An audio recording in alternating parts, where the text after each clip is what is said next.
Welcome to the most horsepowerful podcast on the internet, the Xbox Drive. Before we get this show on the road, please take a moment to like, subscribe, and ring that bell on YouTube, and leave a 5-star rating or review on your podcatcher of choice. If you want to continue the conversation after the show, make sure you join the Carpool Gaming Discord. For exclusive content and all the Carpool shows in one simple feed, head over to patreon.com/carpoolgaming. Finally, head over to carpoolgaming.com for all of your merch needs. Now, with all that out of the way, you better buckle up, Buttercup, because it's time for the Xbox Drive. Greater than X.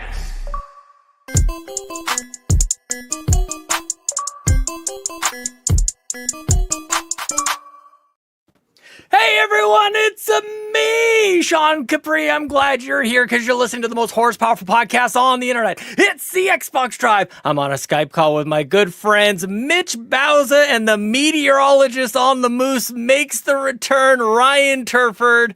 Ryan, how the hell are you doing over there, pal? Well, I'm glad you asked. Currently, it's 7 degrees Celsius outside. We're going down to a low of 6 degrees tonight. It feels like it's 5 degrees Celsius. Of course, 81% humidity this evening, Sean, with 0 chance of precipitation. Of course, thank you for asking me how I'm doing. Bauza, good to have you. Good to see you. How you doing? It's dark and rainy here. Mitch, how the hell are you doing over there, Mitch Power? I'm doing good. It's 28 degrees Celsius here in Surprise, Arizona. 27% humidity, 0 precipitation because I live in a desert. Fee is peacefully resting. We wish, or doing, wall climbing, or playing pool. She's having fun. Something. Have fun, Fee. Yeah, probably Wall hosting. Yeah. I think Fee's at a Tim Hortons tonight. That's what's happening. When the Canadians take the night off, you just having a coffee. Yep. Getting some hockey cards as well. It's a double. Dude. Yep. Don't get them started. Oh, Dude, you haven't even opened them yet. I haven't even opened them yet. These are for the kiddos. Whenever they have a good day, we come down here. We open a pack of 3 cards. My Tim Hortons there. ran out of those a long time ago, and I've not been able to get any. Yep.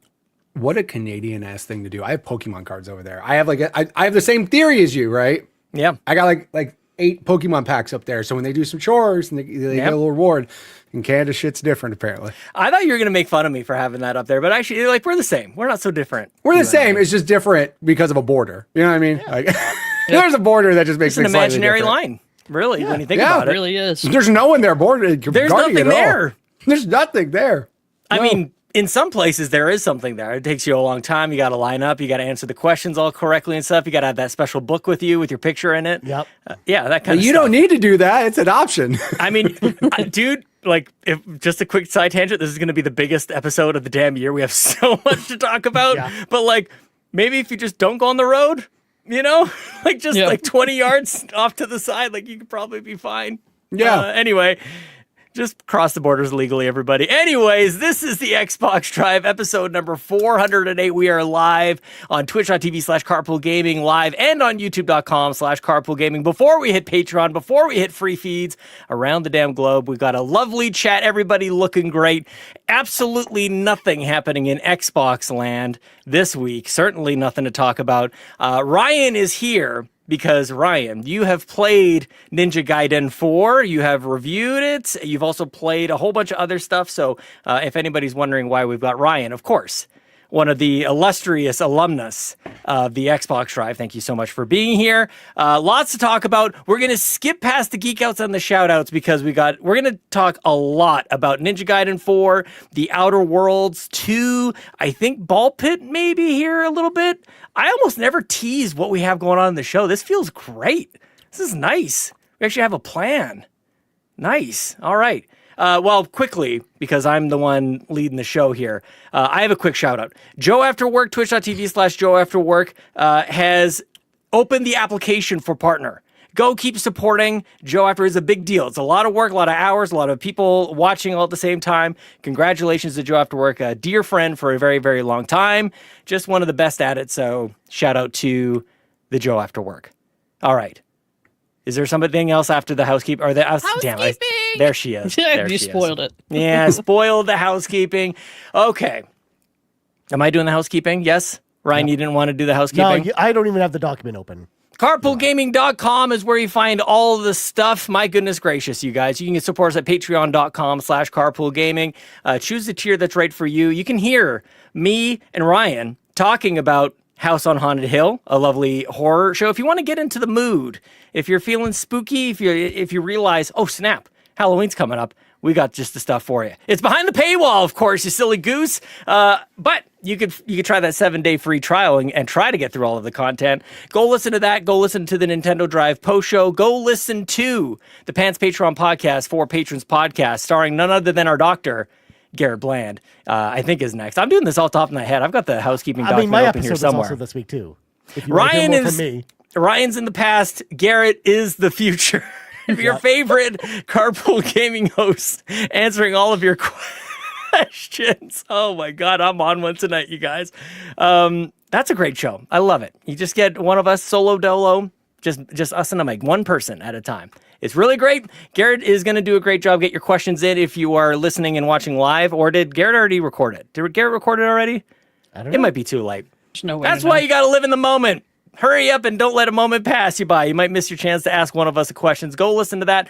New Campfire coming up very soon. It's our conversational podcast, of course, behind the paywall, patreon.com/carpoolgaming. Me, Amanda, and Seth on there talking about life itself, man. It's pretty good, if I do say so myself. And we got a special something coming up for you guys that we recorded just earlier this week, maybe 24 hours ago, Brian. Yep. It might be in time for Halloween. Dropping on October 31st. Speaking of October 31st, that is 7 days from today, Friday. Normally the day that we record the Xbox Drive, we will not be recording the Xbox Drive. We busy. Yes, we busy. I'm not busy. I don't know what y'all are doing. Bowser's going around TPing other her neighbors' houses out there. Bowser's going to show up on my Halloween trick-or-treat stream. We're going to do it another wild. day.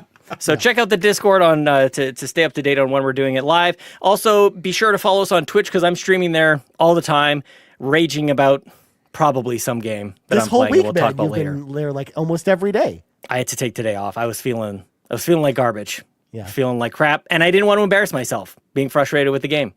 But we'll get to that later.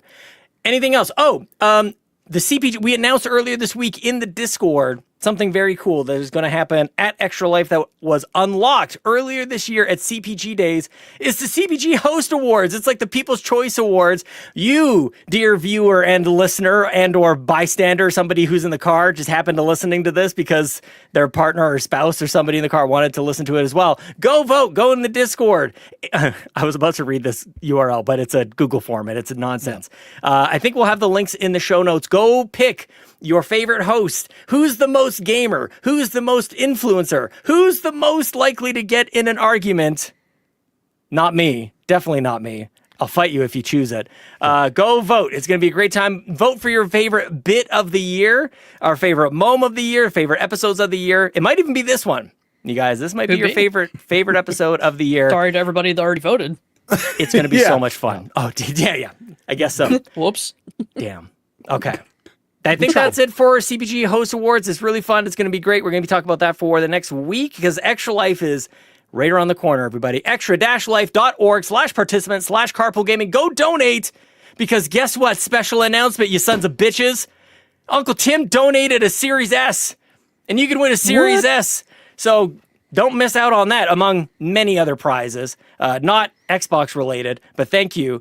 We also have a couple other codes coming up for Nintendo Switch. The 1,000-Year Door, the Paper Mario game, and Echoes of Wisdom, The Legend of Zelda. Just added to the prize pack. We're adding prizes basically every single day. Don't miss out. Go donate extra-life.org/participant/carpoolgaming.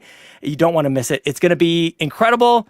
Backtrackers game is the Ravenous Devils on October 25th at 8 a.m. Pacific time. It's bloody early, but if you're in Eastern time, it's more manageable. At 11 a.m., the Backtrackers are meeting Bowser. It's going to be an exciting time. I think you just finished this game. I did. I had to stay up late and finish it, you know? Well, Good old cram session.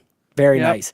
It's our video game book club sort of thing. You guys, check it out in the Discord. It's free to join. Click the link. It's incredible. A bunch of warm-hearted people just talk about things that they love. And the Book Crafters, an actual book club, but also all sorts of other things. Crafting, the theme is spooky season. That group is also meeting on Saturday, October 25th. at 4 p.m. Pacific time, 7 p.m. Eastern. Please, guys, you owe it to yourself. It's just so nice. It's just so cozy and lovely. Not like me screaming at you this whole time. It's quite opposite, actually. So get in the mood in the spooky season. Enjoy your time over there. You can gift merch here when we're live at twitch.tv/carpoolgaming live. You can maybe give somebody one of our Extra Life merch. So we got t-shirts, we got stickers, we got mugs. Who knows? Maybe one day we'll have keychains if we can sort that out. Could be kind of expensive though. Yeah. Okay. Maybe. I think that's it. That's enough. That's enough of that housekeeping. That's it. Leave!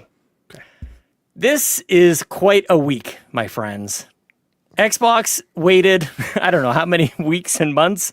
And then all of a sudden, last week we had Keeper. Thank you so much to Fulia for joining us last week, walking us through her opinions and impressions of that game. If you missed it, go back. Keeper was last week. This week, we got Ninja Gaiden 4, we got the Outerworlds 2, we got Ball Pit hitting Game Pass, we got Power Wash Simulator 2 hitting Game Pass. It's crazy. It's crazy that everybody's mad at Xbox because there's actually a lot of cool stuff happening right now. Where do we want to start? Do we want to do Ninja Gaiden? Ryan, do we want to start with you with Ninja Gaiden? Do we want to kick that off, my friend? We could. We could also, if we wanted to get any other games out of the way ahead of time, we could also do that as well. But, yes, Mitch? I played no games. I didn't stream. I played Lies. 3 hours of Apex, and that's it. I played Apex with Bowser. That's my games I played for the week. Thank you. Yeah, but you got your exercise on this week. Yeah. Good. Thank you. Yeah. I appreciate You're welcome. it. I try. Yeah. Yeah. I played lots Very of other kind. stuff, so that's why I mentioned that as well. But we could also just jump into Ninja Gaiden. Why not? Let's just talk about it. Let's bookend it. Let's do Ninja Gaiden first, and then the Outer Worlds last, and then all the other stuff in between. It'll be like a video game sandwich. Because I can't wait to talk about Ball It's Pit a with delicious Bowser, actually. sandwich. Oh, you want to do Ball Pit? Okay, let's do Ball we'll Pit then. we'll I don't give a crap. Let's do Ball No. Pit. No, we're doing We're Ball doing Pit. it live. Bowser, go. We're doing Ball Pit now. Okay. All right. I'm going to quote someone from the community. Thank you, Shy Guy. Shy Guy said in Discord, Ball Pit is the bee's knees. If I had a cocaine habit, I'd be able to replace it with Ball Pit. And I've never heard anything more true. What? Pretty good. I mean, he's not wrong. Oh my goodness not wrong. gracious. Yeah, this is like the epitome of one more run. Like, I never know when to stop. A similar thing happened with Call to the Lamb. Because you have like the base building stuff and the action-y stuff. And you're like, when do you stop? When you get back to the base, or do you gotta build your things and then you gotta harvest? And okay, but now I want to play another run because I'm ready. Like, there is no good stopping time. You literally just have to, I don't know, have someone yank the controller out of your hand. So, if you're not familiar, Ball Pit, you're just bouncing your balls all over the place. It's kind of like, Sean might be Arkanoid dying. or, any other Brick Breaker games. It sounds like my Tuesday night. Damn. Yeah. So it's like playing Brick Breakers, but with Vampire Survivor mechanics. You're getting new active and passive abilities. You're evolving them. You're fusing them. You get all kinds of crazy stuff. Each of the characters has a certain ability, like there's one character that's actually two characters you play side by side. And like, no matter which direction you launch your ball, one goes in the mirror direction. Dude, God only knows how many builds there are possible in this game because I keep unlocking new stuff and new characters. It's just never ending. Every run is different, but it is crazy. And if you thought that was enough, wait, there's more. You got to do base building. It's not super complex base building or anything. You're just kind of like, you need to harvest some resources so that you can build your buildings. And in order to actually build the buildings, you got to bounce your harvesters off of them. So you're playing the brick breaking game, playing with your balls again, back at the base. Yep. Holy crap. Yep. It's bad. It's bad news. I was supposed to be playing the Outer Worlds 2 this week. I was supposed to be playing Ravenous Devils, and all I played was Ball Pit and Apex. Yep. Every time I turn on my console. That's it. You just couldn't get out of the Ball Pit. You were just like trying to claw your way out. You just couldn't. I just get smacked in the head with balls. See, Okay, quick story on that. I go to gymnastics with my kids on Saturdays, and they've got a foam pit there, and I'd made the mistake of jumping in there. I couldn't get out. I was stuck. You're stuck. God. It was awful. I could have died. How many people had to save you and get you out? I got up myself eventually. So it's like bro. this is the quicksand we were all told about as children. yeah. It's actually the foam pit. Sean was playing real life ball pit, essentially. That's what was Honestly, happening here. sometimes, if it wouldn't traumatize my kids, I'd be like, I could embrace the sweet, sweet void. Maybe it's just time to go to sleep. Maybe Oh it's time for the forever nap. So dark. But then I'd miss out on all these cool games, man. Yeah, but You can't play ball pit in the forever nap. Exactly. see, Bowser, I'm glad that you explained Jesus Christ. how crazy ball pit is and how addictive this game is, because I very much also got hooked on this game. I don't actually own it though, and I don't have Game Pass. So what I did is I wanted to try out this game because I Ryan don't like stole it. roguelikes. No. So on PlayStation Plus, they have game trials, and one of the game trials is for ball pit. Oh. And it's only for 2 hours. So I was like, okay, well, after 2 hours, I'll understand if I like this game or not, and then see if I want to pick it up. And wouldn't you know it, those 2 hours flew by very, very quickly because I got so hooked on ball pit, y'all. Oh my God, this game is so much fun. My only complaint is kind of the same one that Kevin brings up. I don't love the base building stuff, just because I've just never really been a fan of base building. Like I've never been a fan of town building mechanics. But at the same time, to your point, Baz, I like the fact that they kind of built in the town mechanics with the theme of the game, which is bouncing your balls around. Essentially, Yeah. Like, that's how you harvest your resources. Gets me every by time. bouncing the balls around. So I love that aspect of it. But yeah, just collecting all the different combinations with each run that you go on, the characters you unlock, and they all play completely differently. Like they're to your point, I think there's like thousands, if not hundreds of thousands of combinations of all kinds of crazy crap you can do. And sometimes you'll get halfway through, like 10 minutes through a run, and you'll be like, this setup just isn't going to work. And then you kind of are tempted to close out, but it gives you enough like reasons to just keep going, because each run still accumulates you resources, which then allow you to upgrade your stuff in your town, which lets you upgrade stuff for your characters and unlock extra stuff. Like there's definitely like a ton of fish on the hook for you to go for you to go grab. Lots of carrots on the stick dangling in front of you. Exactly. Like Maybe, this game, maybe ice cream cones. I don't know, not carrots. I don't want to this chase game a is super carrot. fun. Like I'm actually like glad in a way that I don't own the game currently, and I had just the trial that I maxed out, because otherwise I wouldn't play anything else. I would have just been playing ball pit. So, It's crazy. One thing, like I kind of just glossed over it. I said you can evolve your weapons and you can fuse them. The fusion thing is very interesting to me. So evolutions are like predetermined. These two things go really well together. So when you get to that point, you can evolve your weapon. Mm-hmm. But you can also fuse two weapons that aren't really supposed to be together, right? Like they're not the logical choices. You can like fuse together two already evolved weapons. Yeah. Like it is crazy what you could do. You only have 4 weapon slots, right? 4. I think it's 8 in total. But yeah, 4 passives Yep. and then exactly. 4 actives. Yep. But like, if you keep getting the XP, you can just keep evolving and fusing and doing all the things. It's kind of crazy. Yeah. Yeah, you can have like crazy ass combinations with the weapons in this game. Like it's really intricate, and like you can definitely tell like they really thought a lot of this stuff out. It's so cool. So Yep. I love this game. And the base building is not like incredibly difficult. Like I don't know, I have no desire to optimize things, right? Yeah. Like cuz you can do auto harvesting. There's a building you can build and then put your wheat fields around it. And the same thing for, the stone mines and the wood and stuff.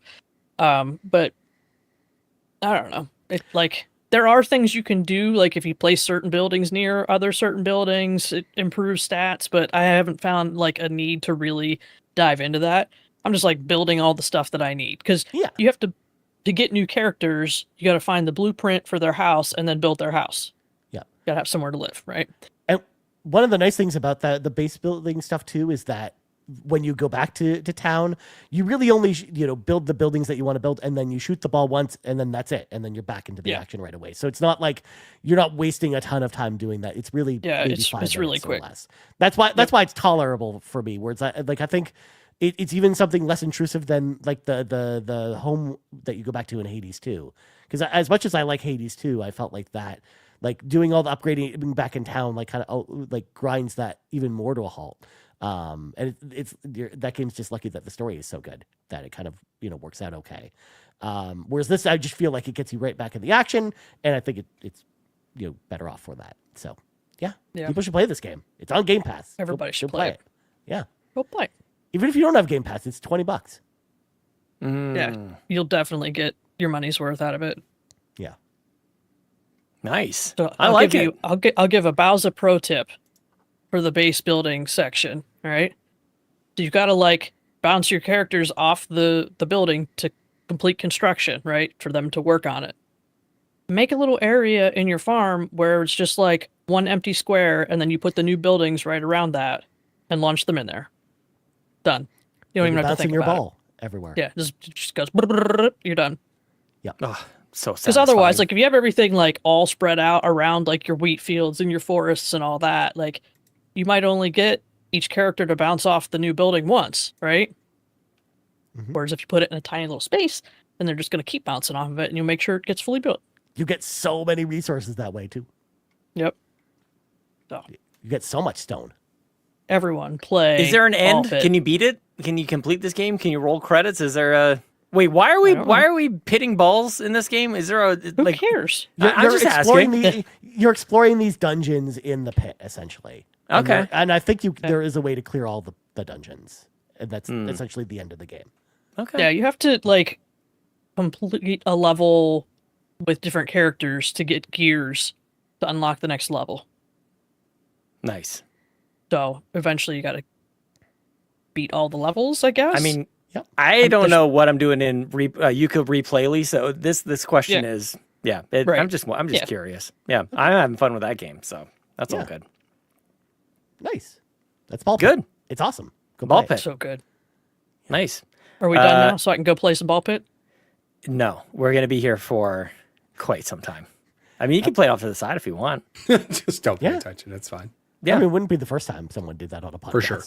Yeah, just make it not obvious. You see, like, all the stuff reflecting in my glasses. Exactly. Just that zombie state that you turn into when you're playing these games, just like mouth open, just like, yeah. That's one of my favorite things to be able to do since I don't wear glasses, is I can always get away with something like that and no one will ever know. Who needs these? Let's go. Yeah, we can all get rid of the glasses. Yeah. You get very rid of them nice. anytime you want. All right, ball pit, done. Cool. Everybody should. I can't wait. That is a game I will be playing. I think it's on Switch as well. Did it go to Switch? Yeah, and there's a Switch 2 version, I think, coming next week. Like it's free upgrade for Switch I don't 2. know. I mean, it's obviously a Game Pass game. I'll play it on Game Pass, even just to get my 8-pack going. We got a couple days left. Here's your final warning, everybody. Get your Game Pass 8-packs in. I'm a little over halfway there myself. I think you're done, right, Bowser?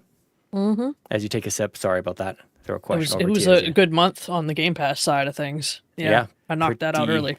Pretty good. There's even more games on Game Pass, Sean. I mean, dude, like Keeper. Like it's already been like, what are you guys doing? I played like 15 minutes of Keeper because I had to go back to Ball Pit. Like, I don't know. It kind of reminds me of May and the end of April earlier this year, where we had like South of Midnight, which felt like it got lost in the shuffle because you had Expedition 33 and Doom all at the same time. Avowed was right in there as well earlier than that, I think. Yeah. Well, that was like crazy year. So. I mean, we need like graphics for 2025 because I feel like we need that reminder every once in a while. It gets really easy, very fast to like complain about this, that, and the other thing, but it's like it's been a hell of a year. It's been crazy. All right, Ball Pit, check off the box. What else do we want? Before we throw it away, I have 12 and a half hours played already. Oh my God. God damn. I'm so jealous. That's good. Good. Yeah, good. What's next? You want to talk about the big game, Sean? You want to do the big game? Yeah, Ninja Gaiden? We'll play some. We'll talk about some other stuff afterwards to bookend it before Outerworlds 2.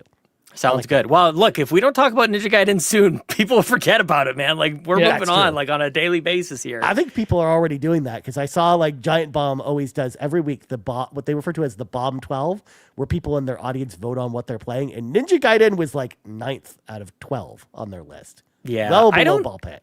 Do you think, like Ryan, you handled the review for us here at Carpool Gaming. You are a resident Ninja Gaiden expert. Like you've been with this franchise probably since the beginning. You love ninjas, you hate pirates. This game is for you.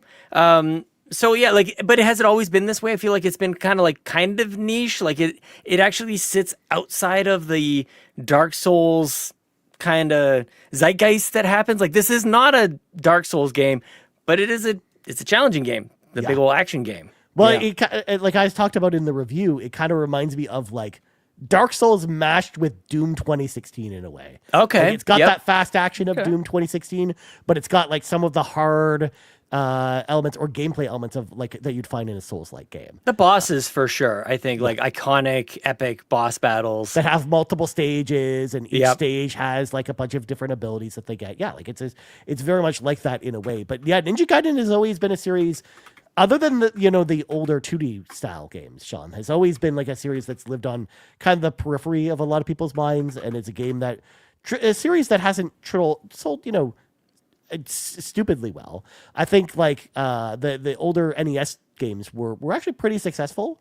But it was and Ninja Gaiden Black on the original Xbox I think sold pretty well too. But I think it was really after Ninja Gaiden 2 that the series started to really go down in both popularity and sales. Like Ninja Gaiden 2, I think a lot of people liked that game a lot, but it didn't really sell super well. And then Ninja Gaiden 3, that's after Itagaki, the creator of Ninja Gaiden, left. And that game was a mess in general, but it didn't really sell well, and it didn't play well. They tried a bunch of weird stuff with that game that turned off people that were Ninja Gaiden fans, and it also didn't bring new people in. So it was like kind of the worst of both worlds in that way, which is part of the reason why it's been so long since we've had a new one, because it'd been 12 years since Ninja Gaiden 3 had come out between this game and the last game, whereas the other games really came out every couple of years or whatever. So that's part of the reason why I almost feel like launching in October might have been a mistake, because it may get lost in the shuffle a little bit, especially with other games on Game Pass right now. But at the same time, there's like no other game like this out there right now. Like fast action games have kind of, gone away a little bit. Like Devil May Cry and Bayonetta 3 were kind of like the last two big ones. And those were, 3 or 4 years ago at this point. Like we haven't really had another game like this. So there's definitely, this game is definitely coded like for a specific type of individual. And of course I am that type of individual, which is why I'm here. Because yes, as you alluded to, Sean, I have been a Ninja Gaiden fan since the beginning. Like my first Ninja Gaiden game was on the NES. It was the very first one. I played it at a friend's house, and I would continue to go over to that friend's house all the time to play that game. I loved it so much that I just continuously played it that way.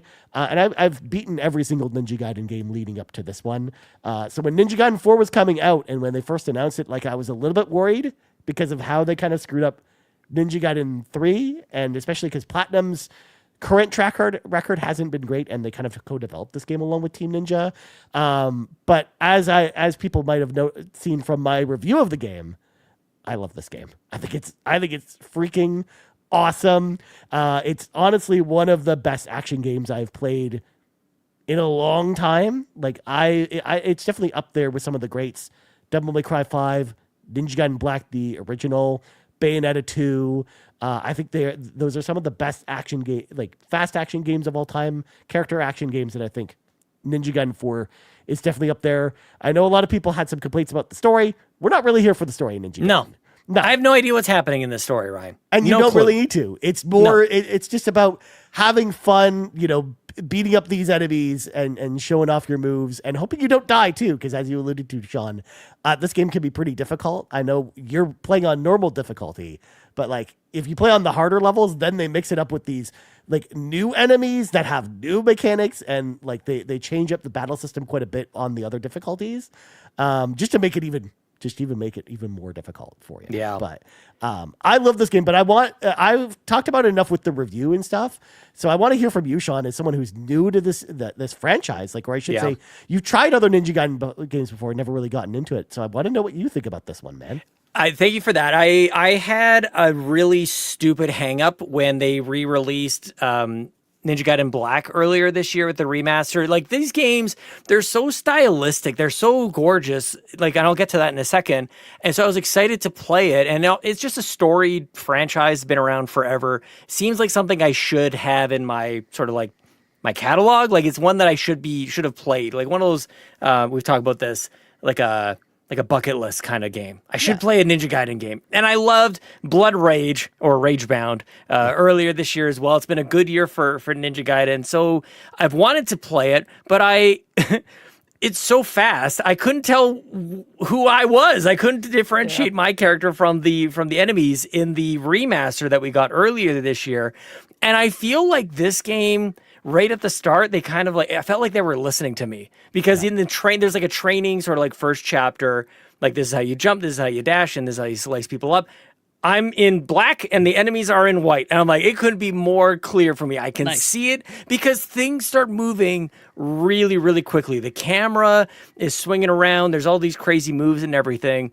And so just from like a presentation style, like, this is something to behold. Like, this is unlike so many other third-person action games that we've seen. Like, it's a fairly similar sort of like tempo, but everything is faster. Everything is like it's on cocaine. No, it goes a million miles a second. It's one of the fastest games you'll ever play. It really is. Even the way he runs, like the steps are really, really quick. The camera swings around really fast.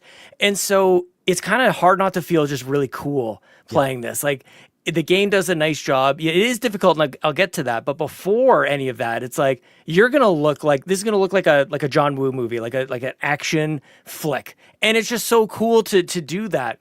And so right from the start, Ryan, I fired it up. I'm playing on PC, and the game is blazing. Like, that's the other thing I want to highlight about a bunch of the games that are coming out right now. I think is the same case with Keeper. I'll skip ahead to the Outer Worlds 2 and Ninja Gaiden 4. They all work. Like, these are. I haven't like hit any real crazy bugs. So that's been nice. But like, how smooth and crisp it was on my PC was one of the first thing I noticed. I was like, damn. And I haven't had like that kind of reaction to a game in a very long time. Like, we've kind of just become accustomed to how good games look and mostly run. This one was like, oh snap, it's so fast and fluid. And the way that the visuals kind of perform really just matches what's happening in the game as well. So it all just works. So they really, like, a really good first impression for me. And so for a Game Pass game, I think that's really important as well. So if people want to just give it a shot, I think you'll be impressed just by the original, like the first 25 minutes or so. Like, it's pretty good. Yeah, it's pretty eye-catching. Like, don't get me wrong, there is a lot of story stuff in the first 25 minutes. Maybe you can skip past that. You can definitely skip past it. But, skip past it. But I do think you're right. There's a lot of stuff there. And actually, what's interesting, which you brought up about the enemy colors or uniforms, even, is like at the beginning of Ninja Gaiden 2, you're mostly fighting the Black Spider Ninja clan. So of course they're all in black. Whereas they're not even in this entry at all. And they've been in a lot of the Ninja Gaiden games. So that's why you might have had your impression where all the enemies are kind of in black uniforms. But most of the enemies in the other Ninja Gaiden games after the first couple levels are usually fiends or demons, which you fight a lot of in this game too. We have in this one, which don't look like your ninja. So it's very easy to kind of pick out your character. But I can definitely see your point about being confused of having a ninja in black fighting other ninjas in black. And getting confused of which ninja in black you are. Well, and to that point, Ryan, too, like this is not a typical game for me to play. And so for you, like, I think you understand, like, just how to play. Like, when I mentioned this some other time too, like when I play Doom, I know how to play Doom for the most part. Like, I'm not like relearning like systems or anything like that, but I'm learning a lot here. Not only just like how to jump around and do all of these types of things, but one of the key kind of elements of the game is unlocking new skills. Like, you can have new, like, basic movement skills or weapon attack skills, and there's almost like an element of like a fighting game kind of thing. You unlock like new combos and stuff. If you hit, XXX and then YY, it's going to do something different than like, kind of like I said, like fighting like Tekken combos. They were always like that because in the older Ninja Gaiden games, Sean, in the menu, there would be a command list you would go to depending on what weapon you're selected, and it would basically have a list of all of the different combos you would do, similar to a fighting game.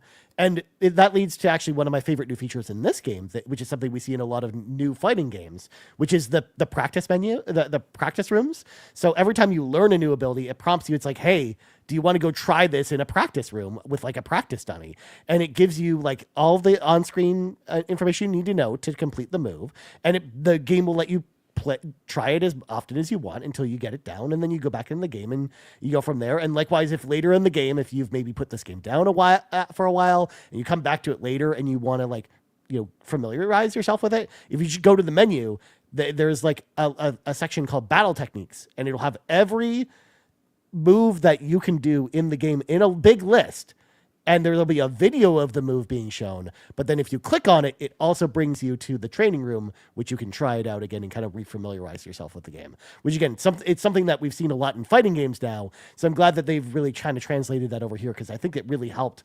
That's never been there before? That's not been a normal thing? Oh my God, it's essential. Yeah. It's absolutely essential because you're just not going to do well if you're not unleashing some of these incredible moves, and they're awesome.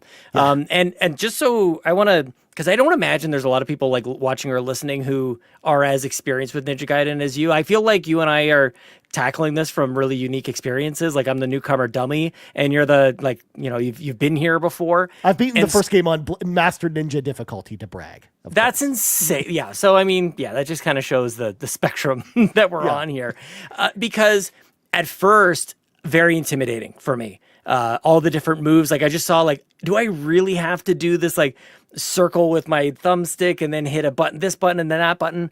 But it is amazing how they're not that difficult to pull off. Yeah. I don't know. I feel like maybe fighting games are a little bit more precise in the, you got to do the Hadouken motion to really get it down, right? Yeah, it gives you a large window for a lot of the yes, the thank you.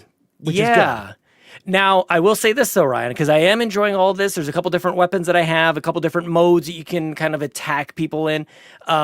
There's maybe too many menus, though. I would like the streamlining of the menus to go, because I forget about some in some cases. This is me learning the systems and everything. In one time, you see a raven at certain checkpoints. You hit the raven, and then this dude shows up named Tyron, I think, which I'm calling T. Ryan, of course, in your honor, of course. And so Tyron will train you and give you the opportunity to do some practice moves and stuff. But separate from that is when you hit the start button or the hamburger menu button, you can go into your weapons from there and unlock things there and train there. I don't like that. I agree. That. I kind of wish they streamlined that a little bit. Again, this is them trying new things though with it, because in the old games, you wouldn't learn any new moves separately. Like you would essentially you would have to go to the shop in the game, like the item shop, and you would level up a weapon. Like you would pay a certain amount of gold to level up a weapon to level 2, which would then unlock all the moves for you. You'd have no customization. You would just get whatever new abilities come with each weapon. But the older Ninja Gaiden games were more about being like a weapon master, where you would, by the end of the game, you'd unlock 15 new weapons with Ryu. Oh, wow. And they would all be completely different from each other. And they all would have their own level paths with their own combos associated with each weapon. It was ridiculous. Yeah, same here, just not as many weapons. No, I'm glad that they kind of hone the experience a lot more, because I do think it does make it better for new players, but also it makes those weapons feel so much more satisfying. The second you got the rapier, Sean, as an example, the first weapon you get beyond the dual swords that you get, it's just so satisfying. And then it just you'll find one or two weapons that are really for you. But they also kind of even have this system set up that's different from the first game, where you can change the weapons on the fly by pressing different buttons on the D-pad while you're doing moves. Crazy. You instantly switch to that next weapon. So what you can do with it, as a high level player, is you can knock an enemy in the air, do a couple of attacks in the air, then switch to your rapier, then do a couple of attacks in the air and keep the enemy in the air, and you keep switching between weapons and almost keep them stun-locked, essentially, until you're ready to Azuna drop them by doing the pile driver into the ground, like slamming their head into the ground and making their brains explode. And it's awesome. See, that's what I mean. Like the fighting game moves, like they're there here in this action game. It really is.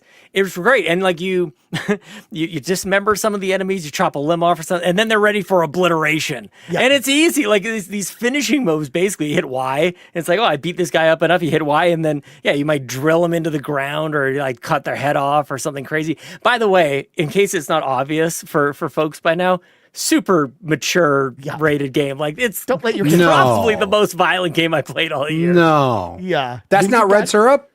No. Yeah, right? Oh, although okay. There are different versions of this all started basically with Ninja Gaiden 2, where they first introduced the obliteration technique, where they had limbs flying and blood going everywhere. But then when they did the game for PlayStation 3, they did the Sigma version, but they censored the game by removing all the blood and replaced it with like purple like gas, like almost like they pulled a Mortal Kombat on Super Nintendo where yeah, it's sweat. they did. Sweat. They did. It's weird when you play the game that way. So I'm glad that they brought the blood back. You can tell though that, and I'm actually like so glad. Like you could definitely tell like Phil Spencer was a big fan of the Ninja Gaiden games because he was the one that championed for this game to exist. Because like they were never like Team Ninja was never planning on developing this game until Microsoft came to them with the idea of like being like, here's the bag of money. Like, we will publish this game for you. Please make this game. Please make it. Yeah.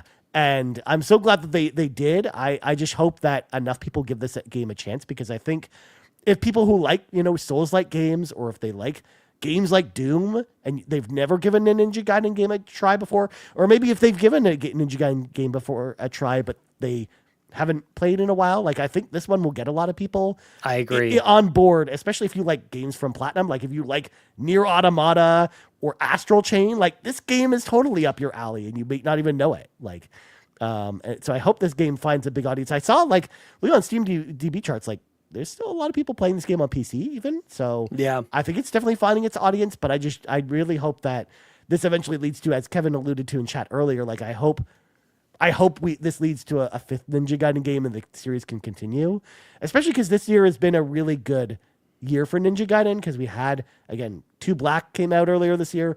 We had Ragebound, which I know a lot of people checked out. And now this, like, I think Ninja Gaiden is like hopefully fully back now. We hopefully don't lose Ninja Gaiden again for another 13 years, please.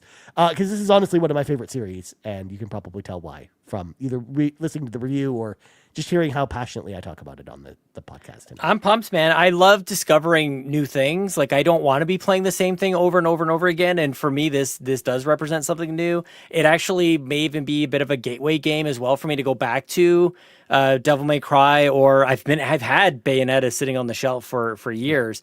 And so one of the things that always kind of bummed me out was at the end of every stage, it gives you a grade, like based on how many items you might have used or how many times you would have died. And I'm not grading well, okay? Like we're like in a C's get degrees kind of situation here. Like, no, it's really like New Game Plus is when you kind of get the higher ratings. Yeah, like don't worry about it. Be like me. Who cares? Don't fun. let it bum you out. Just get to the end of the levels. And you've been very good about that, Ryan. I send you screenshots and you're just like, just keep playing. Yeah. Just don't worry about it. Because you get no rewards from it except for the leaderboard stuff later in the game. If you care about the leaderboards. If you don't care about the leaderboards, who cares what your rating is, honestly? 100%. I will also mention on that topic, Sean, I checked earlier today.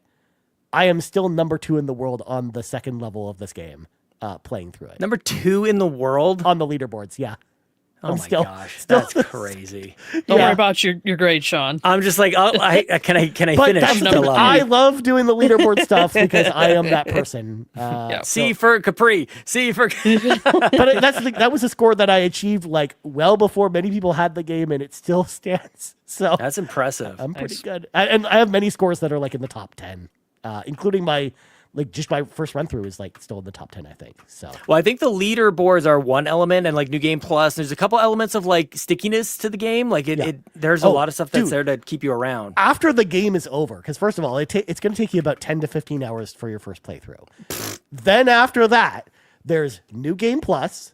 There's a chapter select in case you missed any of the collectibles or any other things. There's all the purgatory gates you can go do, which you can go max out.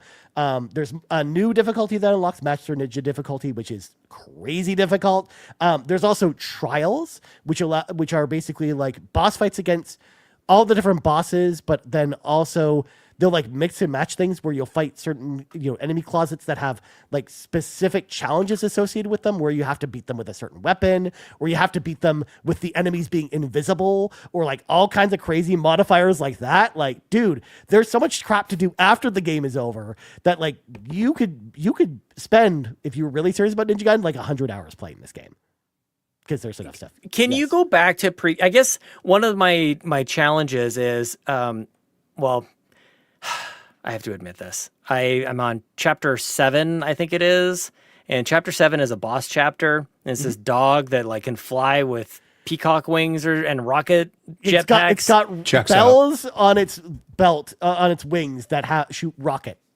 Very strange. This thing is kicking the shit out of me, man. It is just, I don't even know where to start. So the reason I bring it up is this is my first wall with the game. Like, it's just kicked my butt.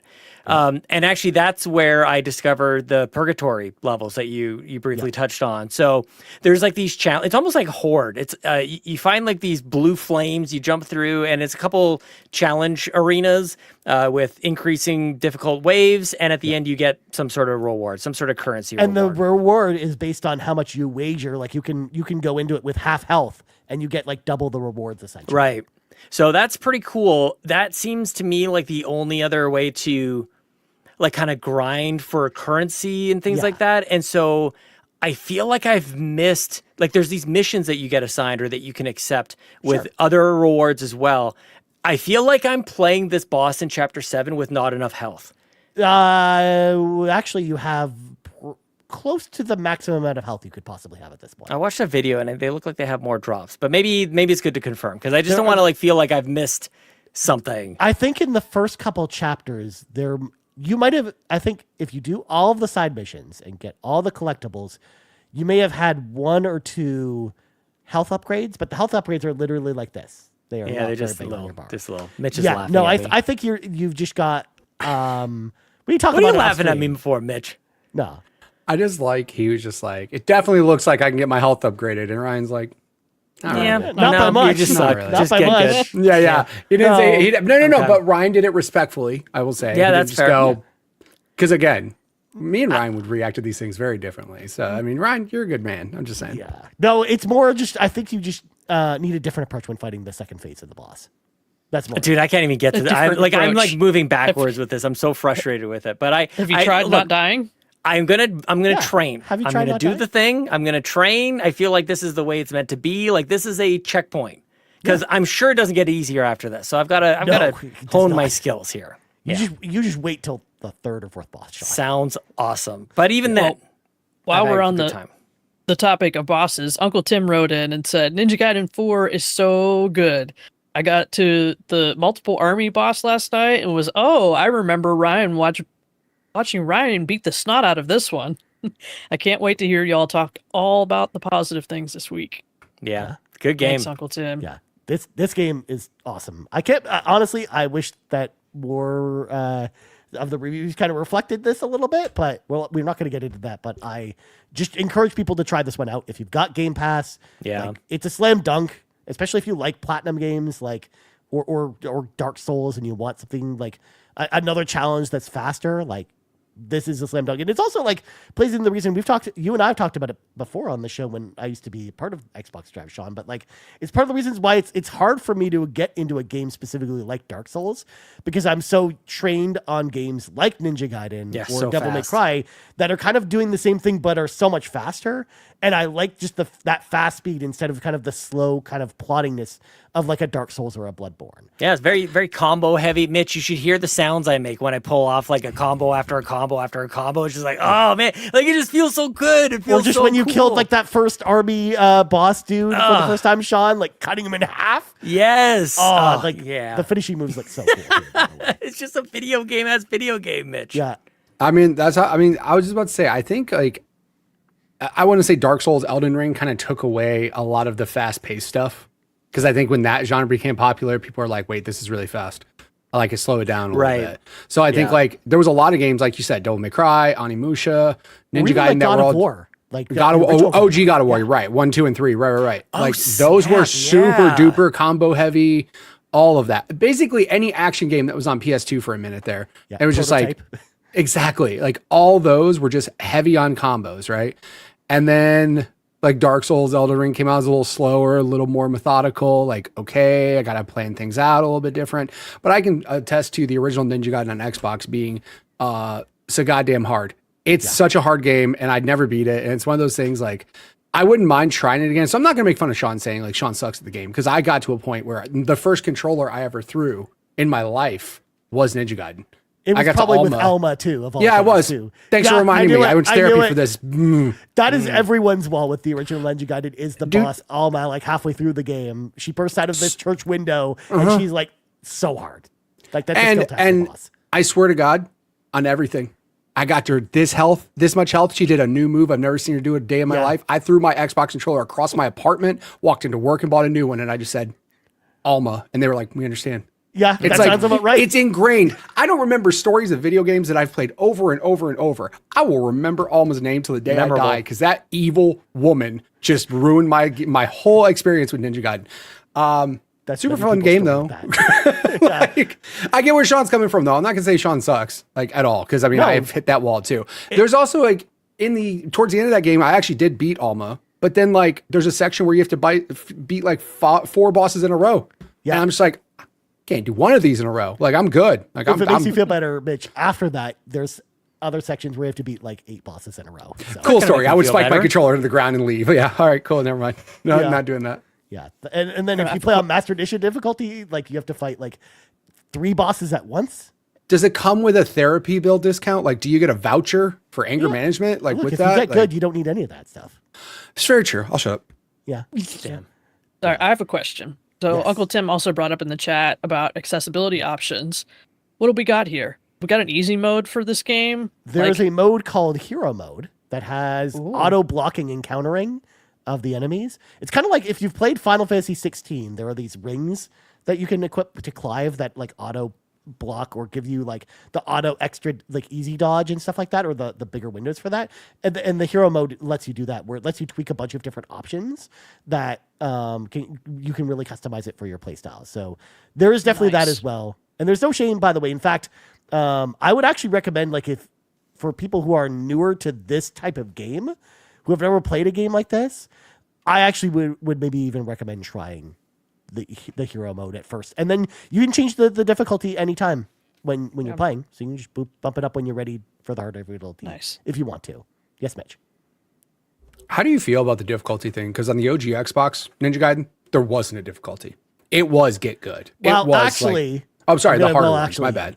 No. Sorry. There Okay, is go ahead, an sorry. easy difficulty in Ninja Gaiden Black. They added it where Right, but not OG one. The one I played. The original Xbox Ninja Gaiden. So there were 2 on the original Xbox. Oh, that's Original right. Ninja Gaiden on original Xbox, yes, didn't have a Yes. only had 1 difficulty. Right. But with Black, if you died a certain number of times, Yeah, I it'd be remember like, would you like to come back as a ninja dog? And Yeah. then your rating at the end of every level would be ninja dog, but it was the easy difficulty where you could play Right. on easy if you Nice. wanted to. Yeah, I mean, that I wonder, does that like? And I saw Tim in the chat also say, I appreciate the accessibility options for us that have lost some reaction time, aka gotten old. Does that affect? I'm assuming those accessibility things, do they affect leaderboard scores and stuff like that? They don't let you get stuff on the leaderboards if you play on I the figured so. Okay, I just But wanted at the to same double check. time, it's like, well, you're not, if you're playing on those modes, you're probably not caring about the leaderboards anyways. That's true. Well, I just didn't know if somebody was going to try to cheese it and like put those no. on or anything like that. In fact, That's all. there's separate leaderboards for each difficulty level. Oh, very cool. Okay, normal okay, has cool. its own, hard has its own, Master Ninja difficulty. for the people that want That's the that way. kind of thing, right? Because you don't want somebody on Master Ninja or whatever to like have a high score and then you're playing on easy and getting like you have no Yeah. incentive to want to play and do that. The scores So, I'm yeah. talking about are on normal, which is how I played the game. Very cool. All right. Yeah. Yeah. Good So game. that hero mode plus Sean, you brought up about the remake, and yeah, everybody was in black. I had no idea who I was. I played that game for like 5 minutes. I was like, nope, this ain't it. Turned it off. But since it's on Game Pass and you said the enemies are different colors, Yep. This that's game all is it takes. also Might be it. You can tell as well that Platinum worked on this game because this game is like a lot flashier than other Ninja Gaiden games too. Like it has that like Platinum games kind of style, arcadey that they kind of have as well. Like big over the top moves, or like just when you like do the perfect dodge, it like slows down time and like Yakumo like leaves these little shadows behind it. Visually looks really cool. So yep. Yeah. And then you hit Y and you get him real good. Oh man, it's so great. Sean, of course, when you fight the first boss and like you unlock the second kind of phase, and then the music kicks in with like the dude's vocals coming in. I'm like, yes. So cool. Thank you for last thing I need to say, leave you guys with, just check it out for there's some good pause music there. There's like these checkpoints. It's not really pause music. No, it's the when you item get shop these music checkpoints. specifically. Item shop music. Yep. Yeah. Yep, just some sweet. Oh, it's worth it. Doom, Good game. Go play it if you just want to appreciate just a well-crafted game. It looks like it was made. It looks like they had a lot of fun with it. Like I have a lot of appreciation for it. We just don't get like games like this anymore. Like this is a game of like early 2000s. Not a sad dad game. In the good way. Yeah, not a sad dad game. Yeah. Yeah. At least on the part I played, anyways. Who knows? Maybe Yakumo's got a kid or something in the second half of the game. Tim Paullin, of course, brings up a good point. It feels like Vanquish, which is also a Platinum Games game. Yeah, pretty fun. Yeah. Yep. Or Metal Gear Rising Revengeance is kind of the other comparison I would give. Oh, okay. As well. Yeah. But I like it. I'm glad I'm playing it, and very cool. Yeah. Glad you're enjoying it. All right. What else? What else are we playing? Bowsy, you playing anything else? Oh, you know it. There's always something else. I alluded to it earlier. I had to stay up late last night to finish Ravenous Devils for the Backtrackers meeting tomorrow morning. This is just, it was my pick. So I tried to pick something a little bit spookier for Halloween time, right? This game, you are running a combination tailor shop and restaurant. Very much aligned to Sweeney Todd, if you know that. So the tailor guy upstairs is taking clients into the back room to get their measurements and maybe getting a little carried away with the scissors, you know? Taking a little off the top. Stabby stab. And then you gotta like dump the body down the chute. And his wife is downstairs making mincemeat pies and selling them in the restaurant. Because who doesn't love that? So it only took me, like 4.5 hours to beat the game, quote, roll credits on it. I think I have almost 6.5, 7 total, because I went ahead and got the 1000 gamer score, of course. I was pretty close by the time I got to the credits, and we're showing the video here. It is very graphic. There's blood everywhere. This lady's down here chopping up dead bodies and making her meals out of cooking people. them. Yeah. Jesus. Where do you get the meat for your restaurant? Cannibalism. Fun. The tailor upstairs provides it for you.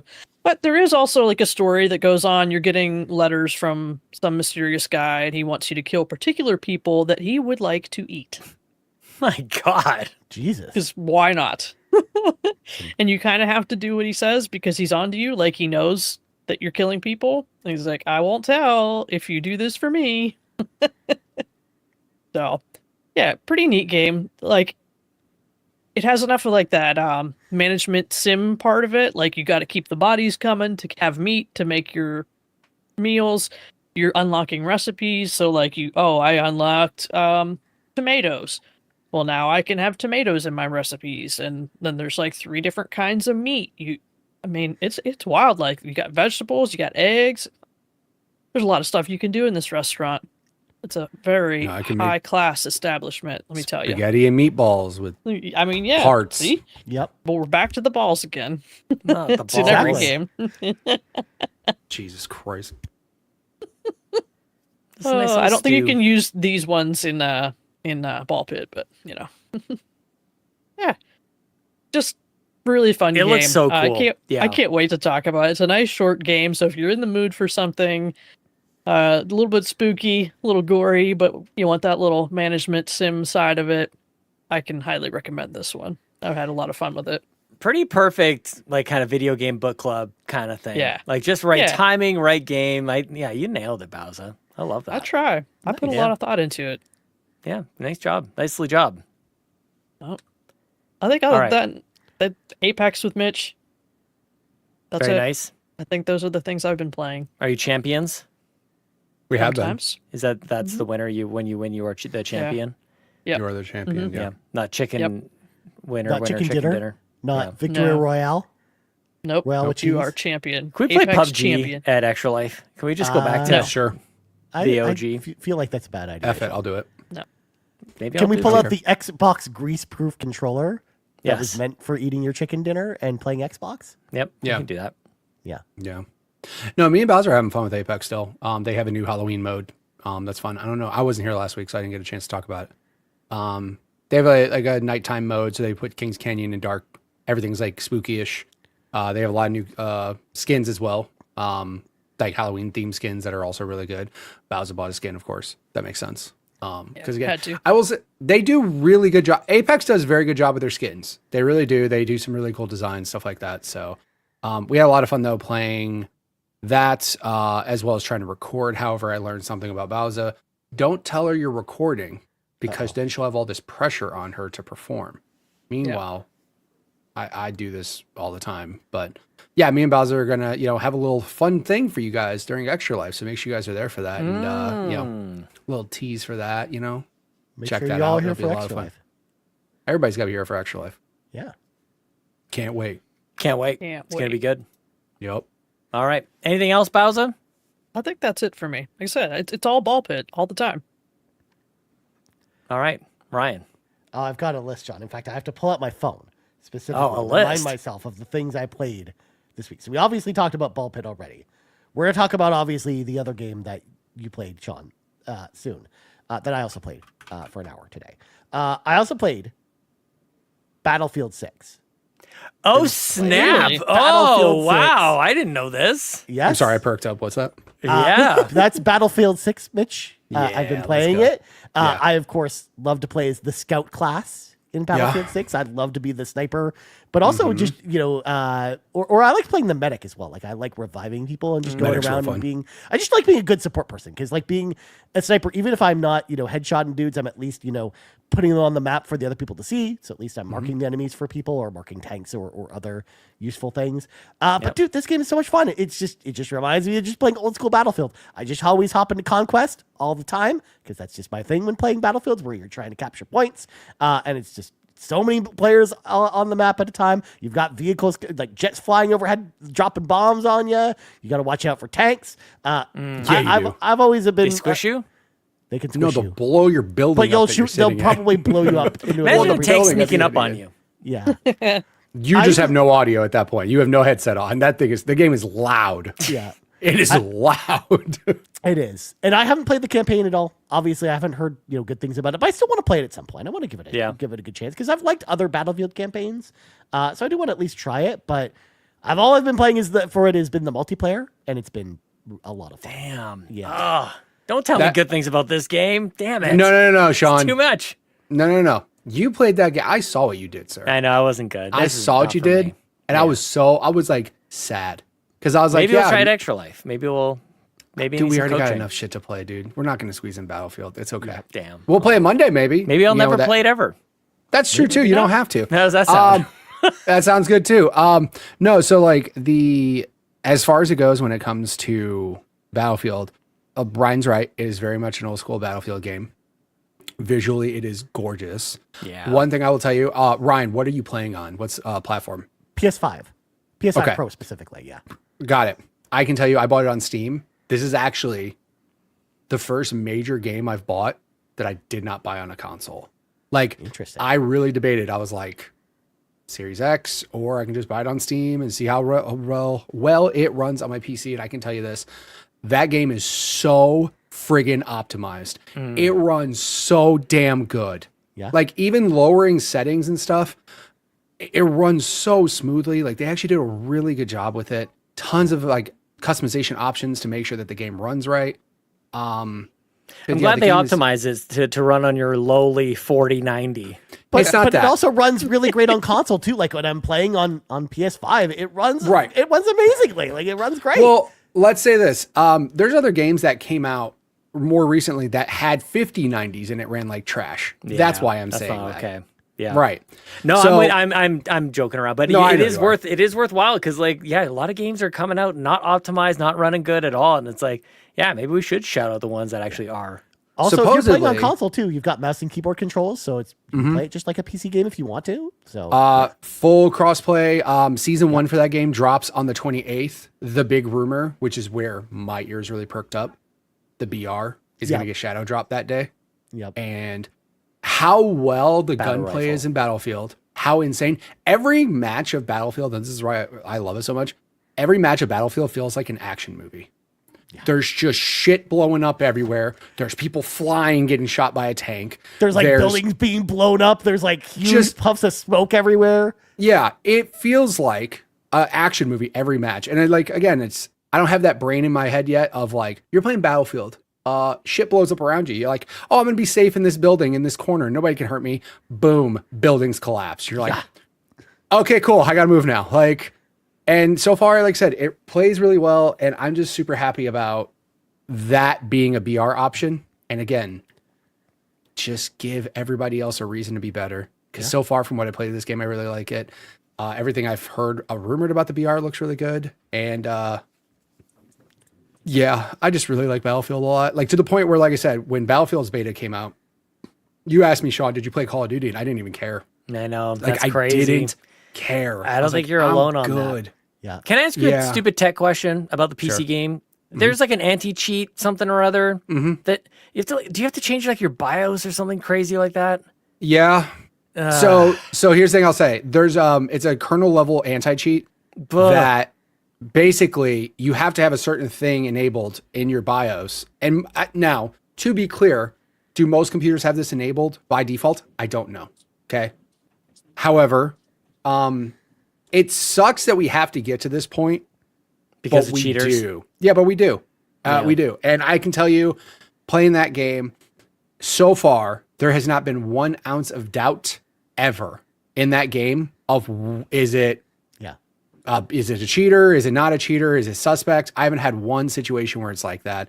Like Ryan said, all the different classes are really fun to play as too. Medics are fun because you just run around with paddles and just like pick. You can even everybody kill up. people with the paddles too. You can kill people That with the paddles. rules. Oh Yeah. my god, that's awesome. Run up somebody in the You smoke and just be defibrillate like, someone to death. Yeah. right in your face. Yeah. Just defib your face and it's fine. Yeah. Sniping on the maps are fun. Like, yeah, there's just a lot of cool things with it. The whole, like, yeah, you're right though. The whole anti-cheat thing, That's a bummer. it is a bummer. But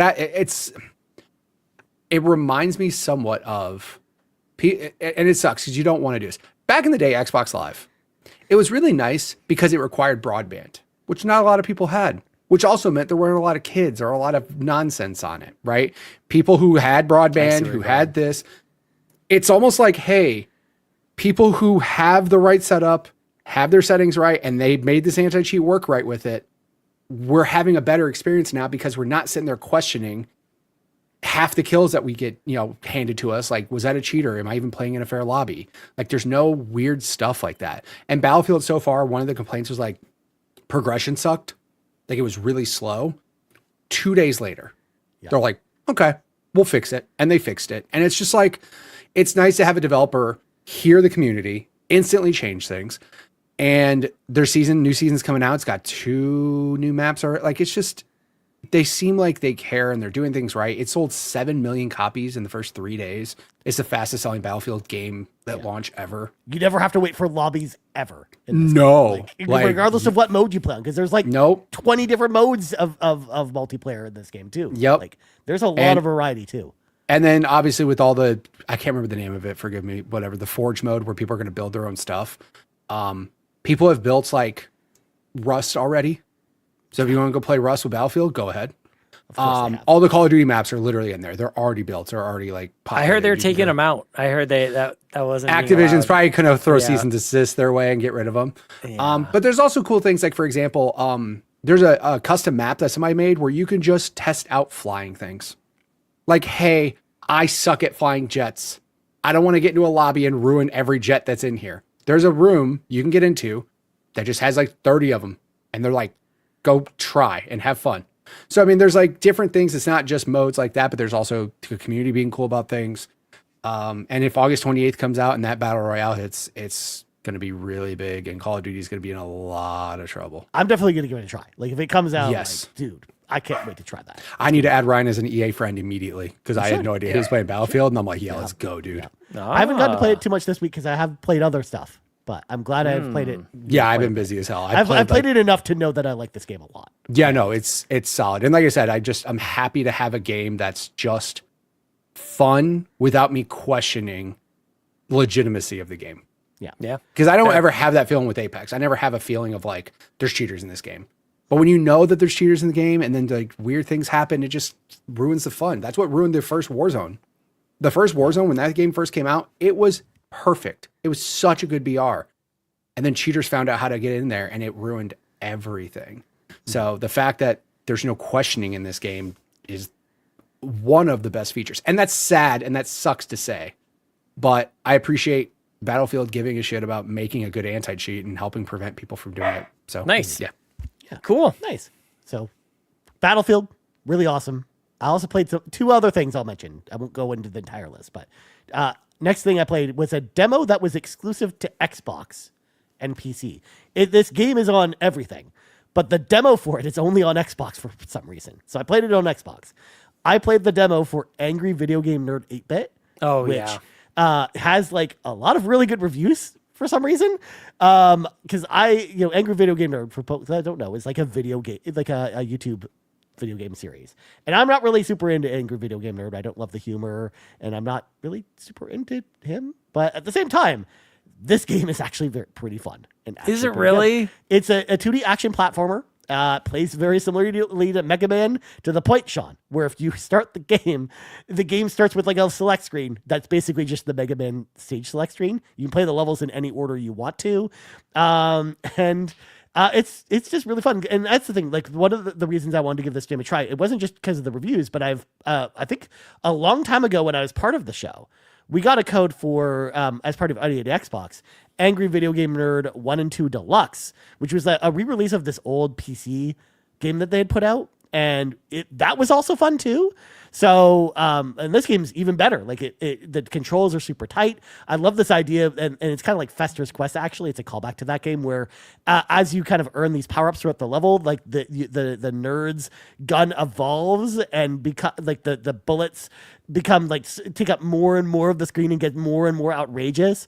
But if the second you get hit, you will like lose power. So it kind of deters you from like tries to make you play at least a little less aggressively. Going through the levels, but the music is really good. It visually looks really good. It reminds me of a really good 8-bit video game. This game plays on the NES, so you could actually like get an NES cartridge and play this game on the NES as well, because there is like a version of that game out there. But this game is actually really cool. Like this is one that I think like people should have on their radar, and it's very cheap. It is not an expensive game. I think it's like $15 or something. And it's got a bunch of 90s on OpenCritic. So, and yeah, Seth points out the developers of Iron Meat made this game, Sean, which I know you liked. I love Iron Meat. Yeah.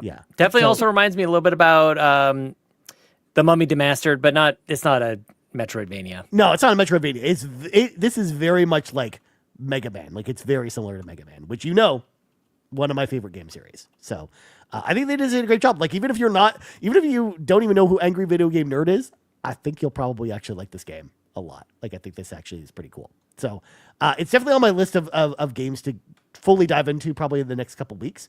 But I definitely was really surprised at how good this game was if you like 2D platformers. How much is this game running for on Steam? Let's see. I think it's $23.39 Canadian. Yeah. Yeah. It's pretty How much good. is that? How much in the US? Because I think we want to do something cool here. I want Oh. what?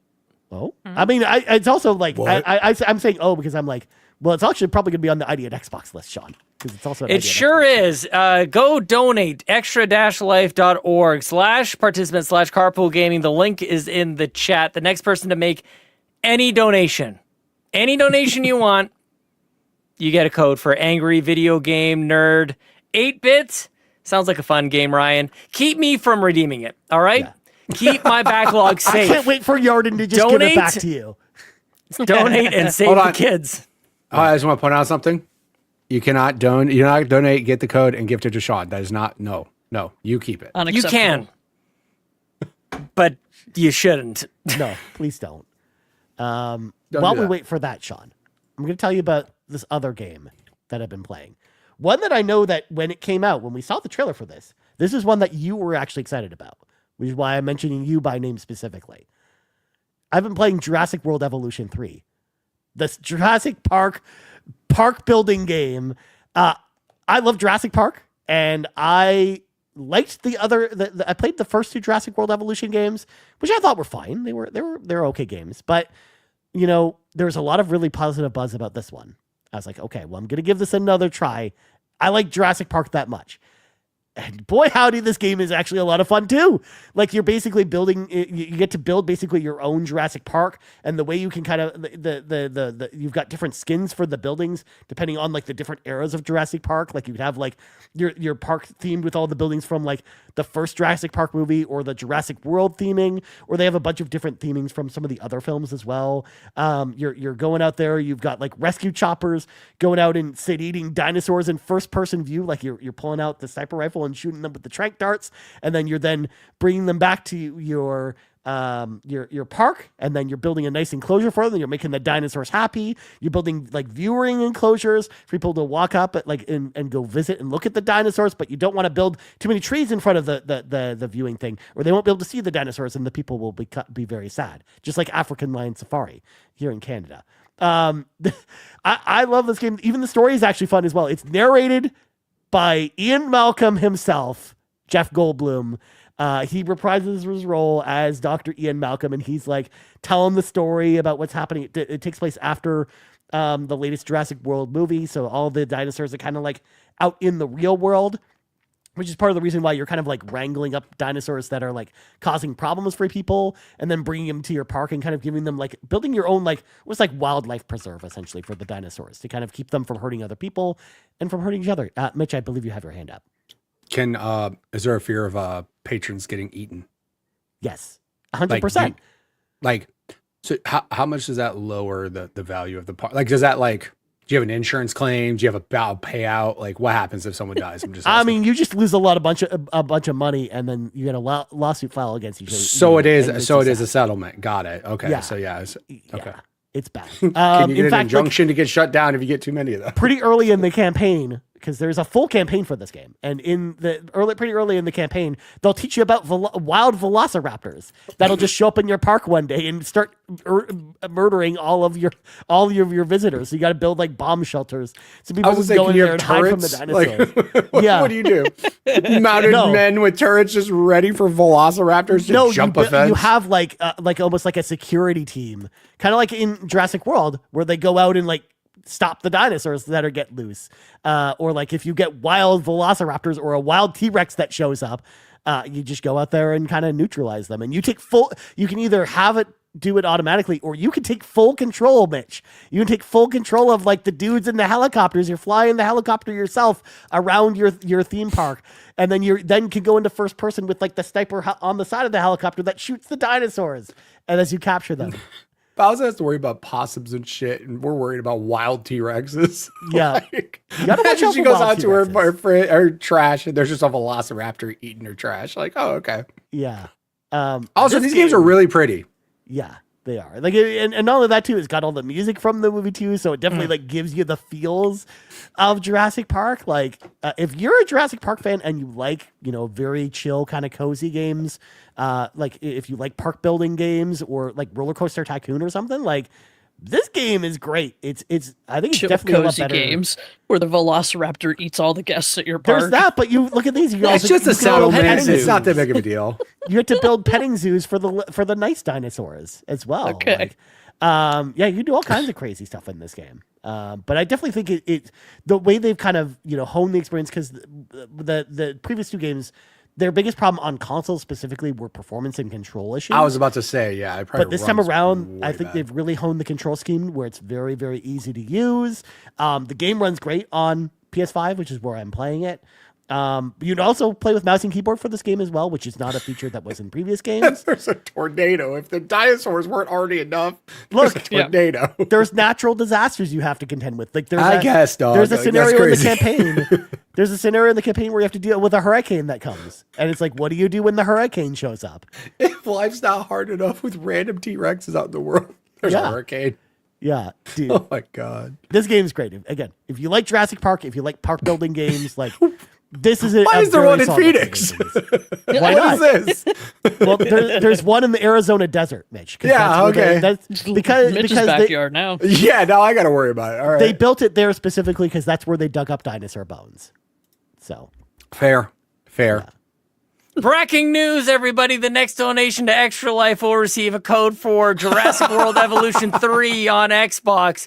Go to extra-life.org/participant/carpool-gaming. Make any donation, literally anything, and you'll get a code for this game that looked really cool. Save my backlog. Save the children.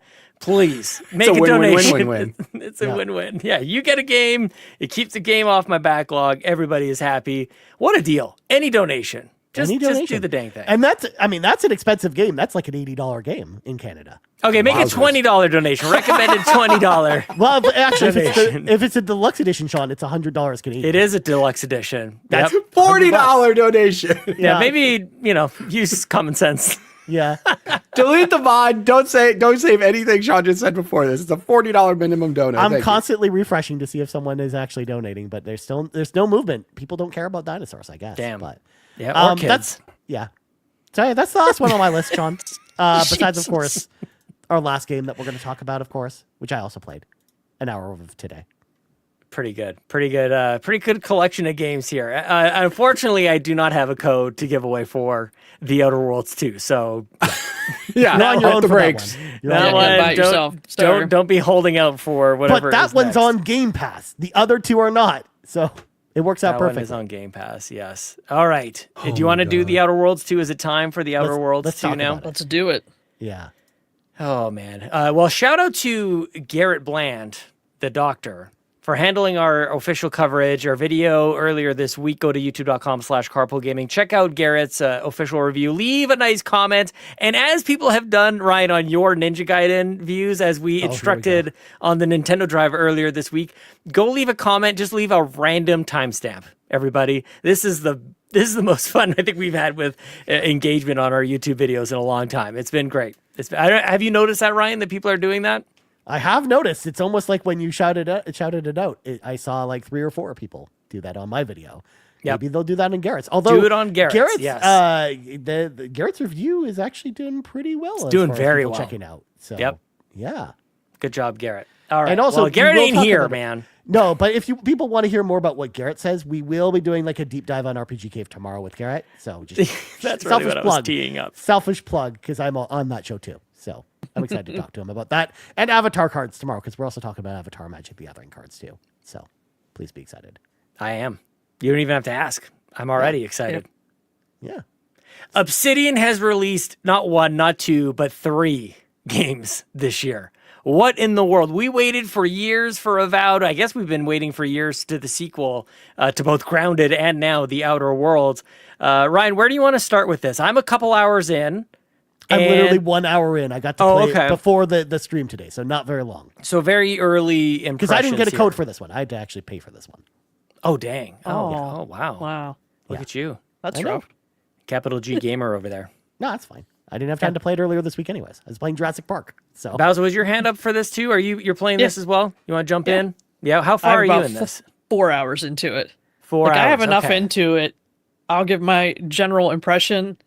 This is the Outer Worlds 2, right? Sure Yeah. is. Like, Yes. you know what I mean? Like, it is the sequel to the Outer Worlds, right? Yep. Like, even some of the sound effects and stuff that are playing are like exactly out of the first game. It just like, I don't know, made me all warm and fuzzy inside just hearing some of the sounds. You know, like this is the game, right? This is what I wanted. I want more Outer Worlds. if I may, breaking news.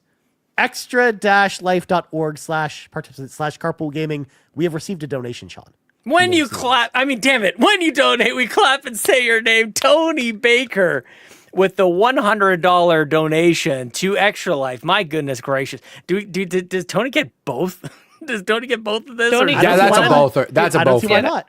Yeah, we officially hit 1,000 with. I was We about to hit say, that's a $1,000. Yep. Insane. Holy crap, you guys. We Both haven't of even them. We're still started 2 weeks yet. away. Now, hold the phone, Sean. Also, while you do your thing. Earlier today, we talked about certain things that are going to happen during Extra Life, and I don't know if they were tied to $1,000 or not. $1,500.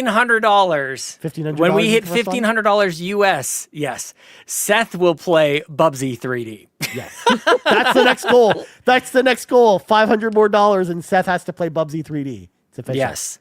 But it will also start to unlock prizes as well. At $1,500, we're going to give away a bundle of ID at Xbox games as well. If you have the Nintendo Switch console system, you'll win 3 months of Nintendo Switch Online. And so we'll give that away at $1,500. So this is just the start. Like, man, some people are new and they hear us like yammering on about Extra Life, this, that, and the other thing. Like, we kind of go full out, you guys. Like, this is a big deal. You don't just raise $10,000 by yourself, okay? It takes generosity of you all, and it takes us like doing crazy stuff, and we have a lot of fun time. So Tony Baker, thank you so much. Slide into my DMs. Let me know which game you would like to claim, my friend. That is so generous. Tony Baker, our top donor from last year. So thank you so much to Tony Baker. That is very exciting. Sorry for interrupting, though. We must interrupt when a donation comes in. Yeah. I mean, he basically just paid the full price for Jurassic Park, so. And gets a tax receipt. And he gets a tax. Yeah. Even Yeah, better. tax receipt. So Outerworlds 2. Very cool. All right, Outerworlds 2, yes. So Bowser, you're 4 hours in. Talk to me. Okay, yeah, you're right. I think very similar. Like, this is Outerworlds 2. What kind of build did you like? You got a character creator here. It's too bad Fee's missing out on this. You got a character creator. What kind of class? What kind of perks? Like, what are you doing over there? Yeah, I like to be smart, Yeah. like in real life and in video games. I Oh. like to know how to do things, right? Like, so I've kind of been more leaning on like the engineering hacking side. I think is where I'm going to go. Yeah. Though I will say, like, I learned something fairly early on. There was a quest to do something, and I needed engineering level 3. And I was 2 at the time, so I had to go do stuff and level Back up to so I school. could get engineering level 3. Like, you can't repair like the giant elevator if you don't have engineering, right? Like, this just makes sense. This makes perfect sense. It does. So I had to do it. I had to go kill some more, I don't know, reptilian-looking creatures and do some stuff and get up a level. Didn't take very long, of course, but yeah. I like the Outer Worlds for the freedom it gives you to make choices.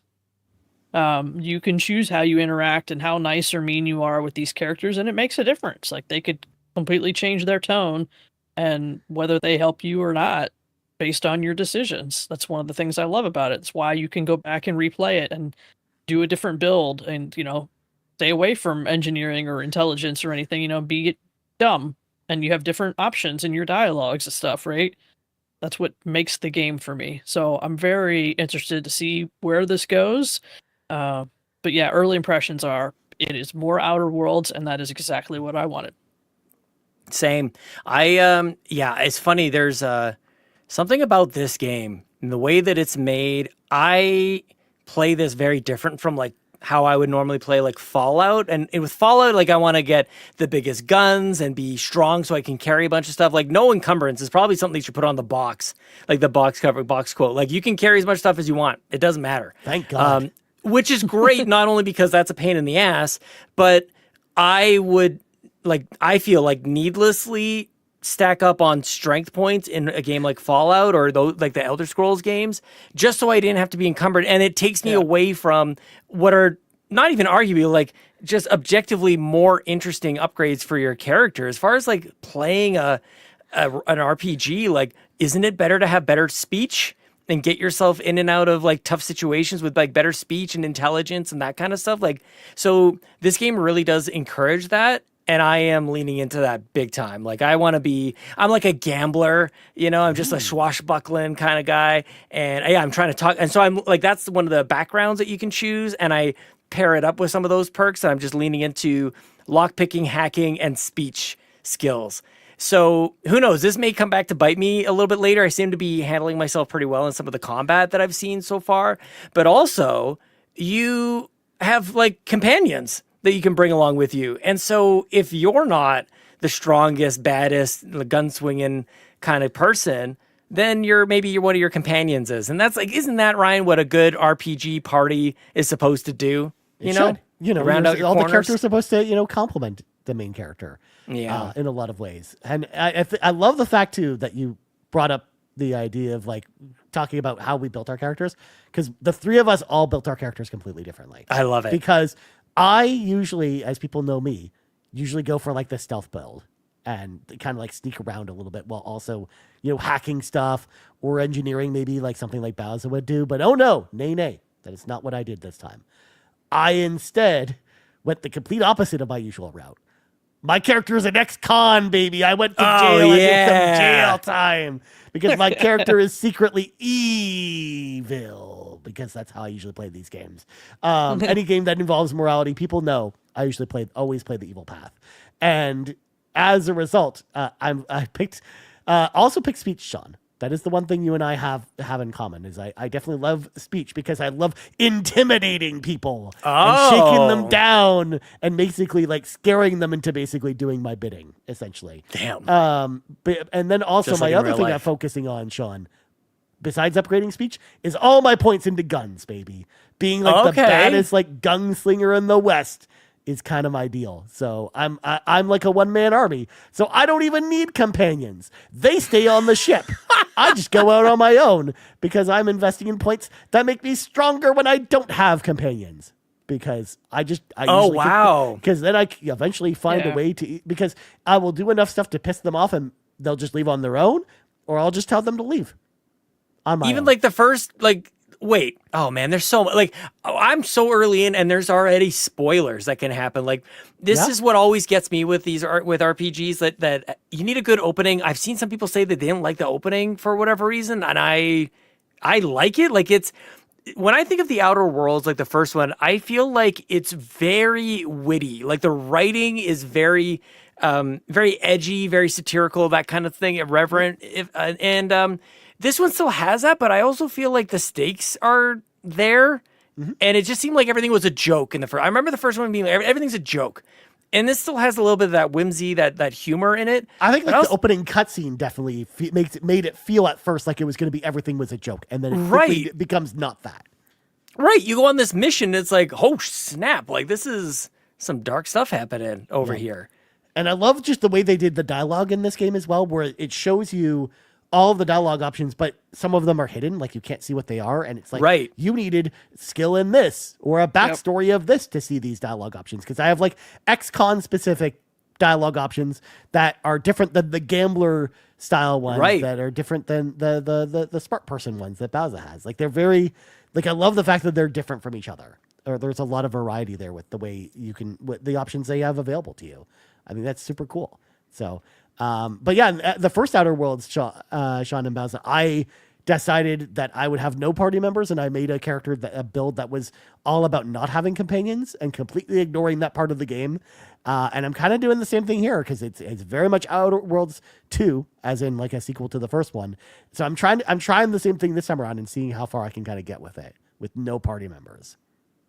Yeah, it just seems like it's a playground. It lets you kind of do whatever you want, and it does a good job of like rewarding you for the choices you've made, for the path that you've selected, but then also reminding you very clearly, if you chose something else, you would be able to like unlock this door or solve this situation. Like, I think that's really hard to do. And those branching paths, I just don't feel like we get that much anymore. Like this isn't, I haven't played it long enough to really make a comment on this, but like when I think about those types of things, I think about like games like Mass Effect.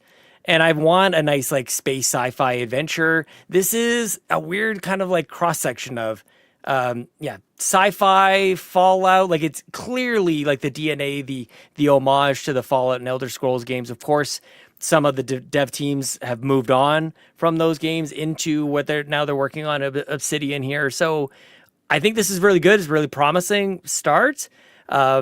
I'm really enjoying the conversations I'm having with people, which is really saying something because I kind of just talked about Ninja Gaiden. I'm like, don't care about the story. Don't care about the story. There's so much here. I'm picking up every single side quest, every side mission, and I'm having a lot of fun with it, Bowser. Oh yeah. I agree with what you said. I like knowing that there are other options when you're in those dialogue things. Like, that just makes me want to play it again. Yeah. What could have gone differently here Right. if I were a different class? Yeah. I love that being there like, was like kind of in your face, right? Like, they could do it and just not tell you. Mm-hmm. But this is like, hey, you could have done things differently here. You should play again. Or Like, your choices matter. Like, the Yeah. agency matters. Yep. Yeah. That's it's one of the pretty- things I liked about the first one. There was a moment in the story there, like there's a power source, and you essentially get to decide who gets it, town A or town B, Right. Yep. Yep. Unforgettable big mission deal. there. Like- Mhm. It affects a lot. Yeah, I of like stuff, that yeah. kind of stuff. Yes, Mitch. 2 questions. One, does Outerworlds 1 have anything to do with 2 in regards of like choices made or anything, or is it totally different story, totally different characters? Nothing matters from the first one. Separate. Doesn't Yeah, pull your totally choices. separate. No. Secondly, Sean, are you playing this on PC? I'm playing on PC. Yes, I'm playing on Steam specifically, and that's very cool. I will say this. I do wish I was playing in the Xbox ecosystem because I would like to go back and forth from my PC to my Xbox. Does it have I would cross like- save? Actually, hang on. It's play anywhere, isn't it? It would be cross save, but I would have to own it. It's not cross buy. So when I play on Steam, I actually do load up my Xbox account, like my Xbox. I almost said Xbox Live. So I am connected that way. So I imagine. Wait, is this on Game Pass? Yeah. it Yes. is. Yeah. But it It's a won't I be should on Game download it Pass. on my. Let me get back to you on that. It won't be on Game Pass until Tuesday. That's why. Yeah, we're still early. We're still early. That's why. I haven't But done that. if you link in a Microsoft account, if it does do the cross save stuff, even if it's I not imagine it playing would. anywhere. Yeah. Let me Yeah. get back to you guys on that. But my question on PC was, how is it performing on PC? Oh, is it it's- running well? Everything's cool. I mean, I poke It fun sucks at I you have to a little ask bit- these questions, but yeah. No, it's good. It's funny because like I poked fun at you before talking about like Battlefield running well on your 4090. It's like, well, yeah, it runs well on my AMD. What is it? The 9700 XT with a 9800 X3D CPU. Like I've got a pretty decent rig. Playing at 1440p. A lot of good options to customize your visuals and stuff. Like it runs very smooth. The one thing I would say though is the art style is very unique, especially in like the first major world that you find yourself in. The colors are just kind of wacky. Actually, it kind of reminds me of like those old was it EGA colors from the PC days, Ryan? Like before you had like full color, you had like pinks and greens. It's like and, Mega kinda Man on weird DOS stuff. all over again. Yeah, it's You kind have of 16 colors. Yeah. it is weird, but the conversations that I have with like the characters, it kind of has that classic Skyrim viewpoint where it's just like centered person and they're talking right at you.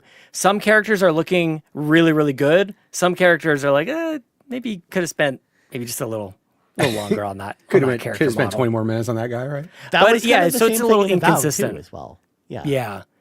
But I mean, like the scenarios I'm finding myself in, like there's obviously like the big major missions, but then there's like these side missions. And just like I think a hallmark of like The Witcher 3, like the side missions are just as interesting, if not more interesting so far. I'm still very early in, but I was at like this building, checking it out, and it's like, oh, something weird is going around in this cellar. Maybe if you could figure out what's going on, that would be helpful.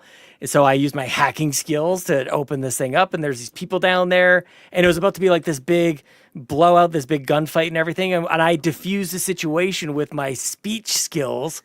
And it was like, and they reward you for, they're like, wow, I thought this was going to be a bloody mess. And like, it was like, yeah, look at that. It could have been this, but it was this instead. And I really like that kind of stuff. But Sean, it would have been so much more fun if it was the bloody mess. And you know it. So, and this game allows you to still, execute people afterwards if you really want to. Like, you could just go, well, still want to, they put their guns down. Now you could be really evil, Ryan. Yeah. I mean, kind of like in the first game when I took that generator away from those people and they were fine with me doing that and I still murdered them anyways. My goodness. Jesus gracious. Louises, dog. Yeah. For that forever nap. Oh, well, I mean, I used to tell Sean stories about when I used to play Fable 1 and Fable 2, where I would go to a town in Fable 2 I would murder every single occupant of the town, which would then give me the deed to all their houses, and then crank up the prices of those houses to then make oodles and oodles of money. I want to say there's a neighborhood in the U.S. that's probably happened to, but we're not going to get into that. Yeah. All I'm doing right now is just making my case for the CPG awards most evil. I was going to say, That's me. completely unrelated. Go to the Discord, click on the link, vote for most evil CPG host. Ryan's Look, right here. there's only one person I've talked to at Carpool that is totally fine with nuking Megaton every time you play Fallout 3. I am that person. Yeah, that makes sense. Checks out. Well, the same day, are we good on Outer Worlds? Anything else you want to add on there, Bowser? I just want to say, I love that the Outer Worlds is bright and colorful. Yeah. We get so many things that are just dreary and dark and depressing. I want some bright, colorful stuff.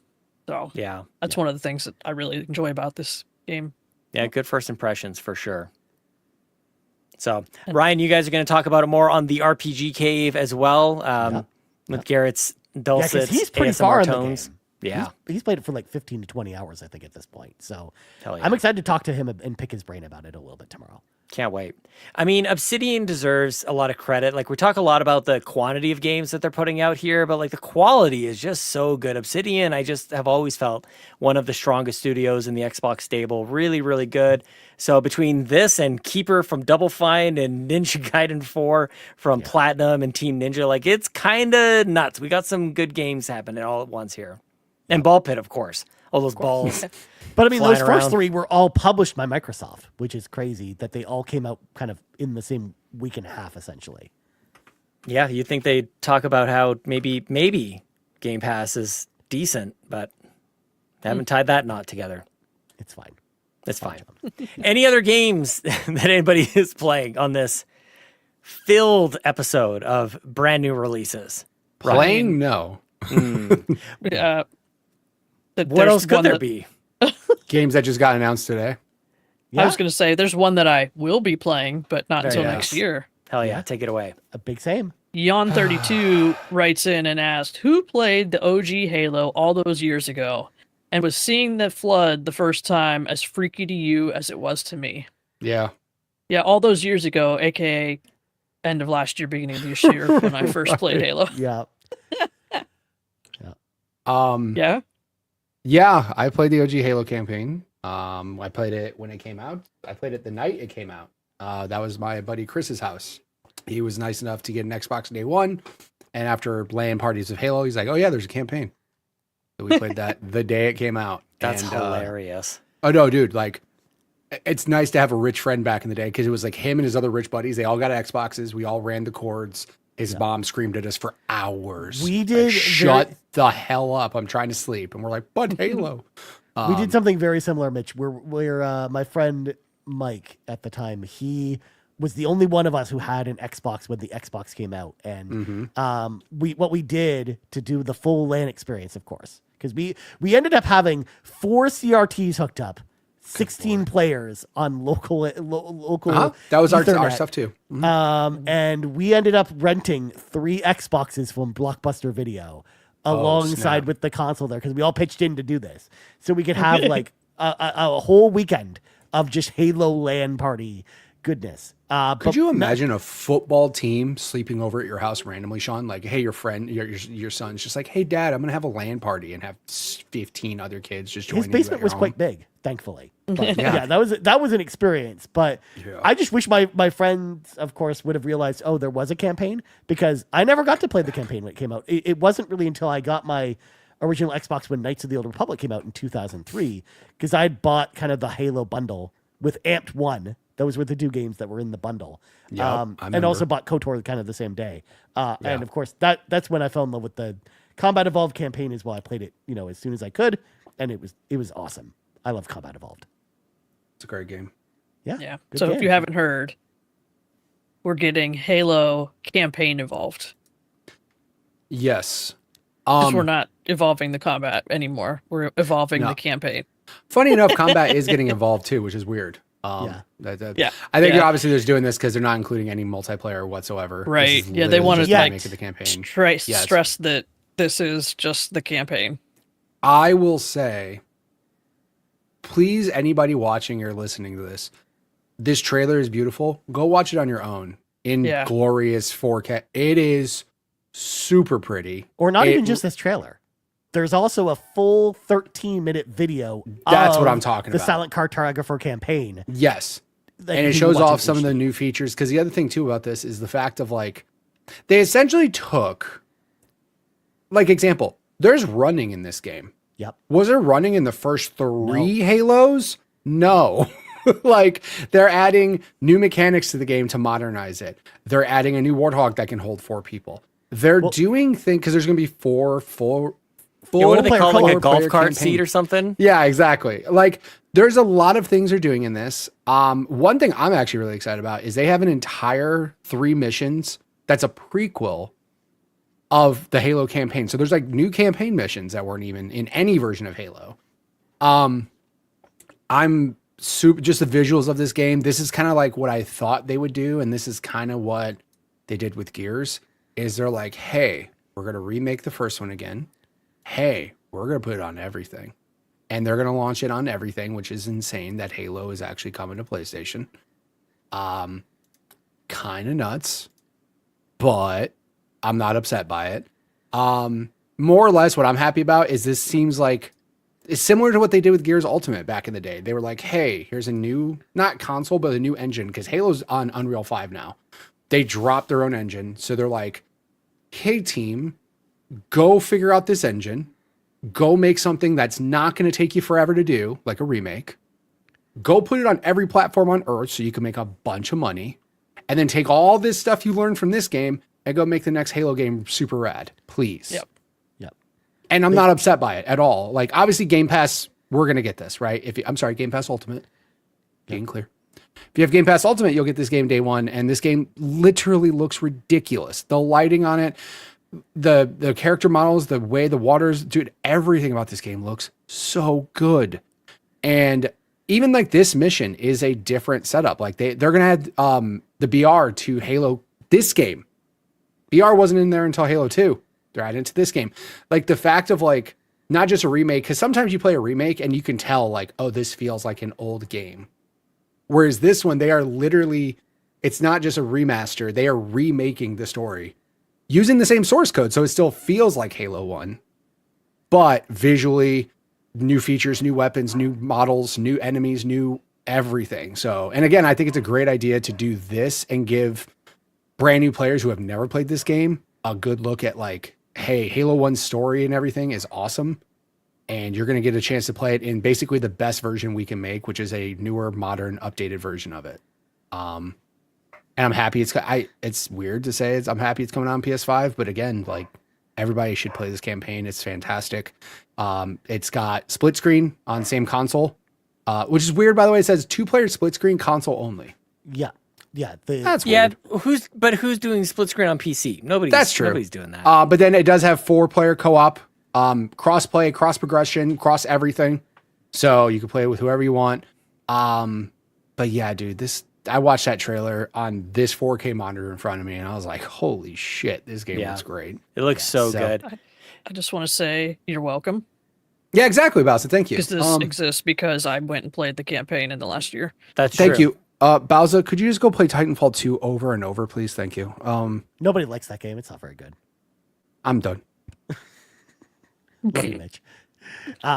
I mean, Combat Evolved is still like one of my favorite Halo campaigns. So as soon as I saw this come up, I got so excited, especially because like the Silent Cartographer is still to this day like one of my favorite Halo levels.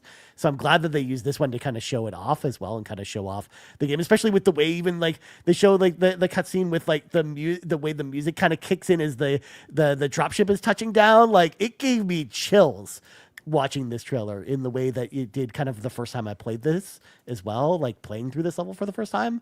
And I can't wait, of course, to just drive the Warthog into this building, because even though they don't mean for you to be able to do that, you totally could in the first game. You get it all the way down the ramp and everything and into like the bottom parts of the level. So I can't wait to try and break the game again a little bit, but I can't wait to see some of the other levels. Like I got a little sad when they talked in the developer interview which they released alongside this, that they're changed in the library, which of course famously one of the greatest Halo levels of all time, and it makes me sad that they're changing it all up. I'm kidding, of course. Obviously, Yeah, it's everyone knows awful level. The That's library the worst part of the game. yeah, one of everyone's least favorite levels. I actually don't mind the library, but at the same time, I'm okay with them changing it. You know, they need to change some stuff. But I love just even watching this though, this gameplay of the silent cartographer, and like most of it's intact. Like you mentioned it, Mitch. Like it really looks like it feels like Combat Evolved is supposed to feel, and the level structure is almost identical to the original version. Even the art style, like Halo 1 has like this kind of like specific art style to it. And it really evokes that as well. Even with the blood, I love the fact that they kept like the alien blood in this one as well. But it's kind of all over the walls and stuff like it was in the first game. So the fact they're using the source code ensures that the game will feel just like the old one did, right? Yeah. And that's the best part, because the combat actually of Halo, like the gunplay of Halo, is phenomenal. Like it's top tier. It changed a lot of gaming. But just like that hallway scene where he's shooting, and you just see the lighting effects of everything going on. You see the alien blood. Visually, I really can't get over how friggin' good this game looks. Yeah. Like it literally feels like you just took. It sucks because we're gonna have nostalgia glasses on when we play this. We're gonna play this now, right? We're gonna play this game, and we're gonna think this is how the Halo 1 campaign looked, and then we're gonna go play Master Chief Collection and actually see what it looked like, and we're gonna be like, wow, this is wild. Because like I had the same thing with the Resident Evil remake on GameCube. When I think about how I played Resident Evil on PlayStation, my brain goes to that GameCube version, not the PlayStation version, and I'm like, ugh. Yeah. But dude, like look at this, man. This is nuts. And the best thing about this is this just makes me more excited for the next version of Halo that's going to come out. Yeah. Because if you're making it look this good, please give me a new one. Please give me another one. How good's the multiplayer going to look? Like when there's not all of this that's going on and they have to make sure all this is rendered. You know what I mean? Like so much of this looks so good. And I appreciate them taking their time to make sure it's done right. Cause they could easily do what they did with, whatever the hell Gears Reloaded. Yeah, they could easily just take MCC's version or the Halo Anniversary Edition, whatever, and just throw it on PlayStation if they wanted to. Yeah. But the fact that they're actually treating this with such respect and be like, no, we're really redoing this, because also, like I said, the new engine helped, right? They wanted testing with the new engine to get the team ready for the next Halo, so I appreciate that. But I mean, you're telling me Gears 5 couldn't have done Unreal 5 and done a little bit more than they did with that version? Like, but also Halo, that is the franchise for Xbox. Like, they have to make sure, especially if you're going to put it on a new platform with a bunch of people that have never played it, they got to make sure that this is a knockout of the park, no doubts about it being amazing. Are you playing the anniversary? This is the anniversary. I wanted to kind of have a quick juxtaposition to your point. We now have 3 versions of this game. Obviously, the original and then the anniversary, which truly, and I've said it before, the anniversary treatment is like, it's a bar that we barely see remasters really hit. Both from the gameplay, the moment-to-moment gameplay, I think it looked really good, but of course the cinematics, the cutscenes from that looked really nice. Oh, but like, yeah, they got Blur to do them right now. What? That Blur, it looks like Blur did the cutscenes again, like they did for Halo 2 Anniversary. Yeah, like it looks like they got them. Dude, cinematics are top notch. Yeah. It's also crazy too to think about the fact that next year this game, like the original Halo, is going to be 25 years old, which is just crazy to think about. Well, I think 2026, that was the big thing for Xbox, right? Is like 2026 is supposed to be a big year of like, here's Halo's anniversary, here's a new Halo, here's a new Forza, here's a new Gears, here's a new, and like, I think that they're trying to go big with that. The only thing I hope for is I hope this is not that's the OG Halo, bro. This is anniversary. This is anniversary. That's anniversary. This is what I'm saying. Like, so the original's the original Xbox. Like it's decades ago. It's literally 24 years ago. No, yeah, I get it, but like, damn dog, that's crazy. That's the anniversary edition. That was on 360. Yeah, so if people are thinking now, the other piece that I don't know if I need to bring it up here, but maybe at another point as we get closer to it. You mentioned it's a reminder how good this game is. I feel like I want to go back and look at Halo Infinite. Like, it's been just trashed as far as commentary goes over the last couple of years. I thought it was beautiful and it was super fun and really good game, and I think I'm allowed to still like that game. So shout out to Halo Infinite.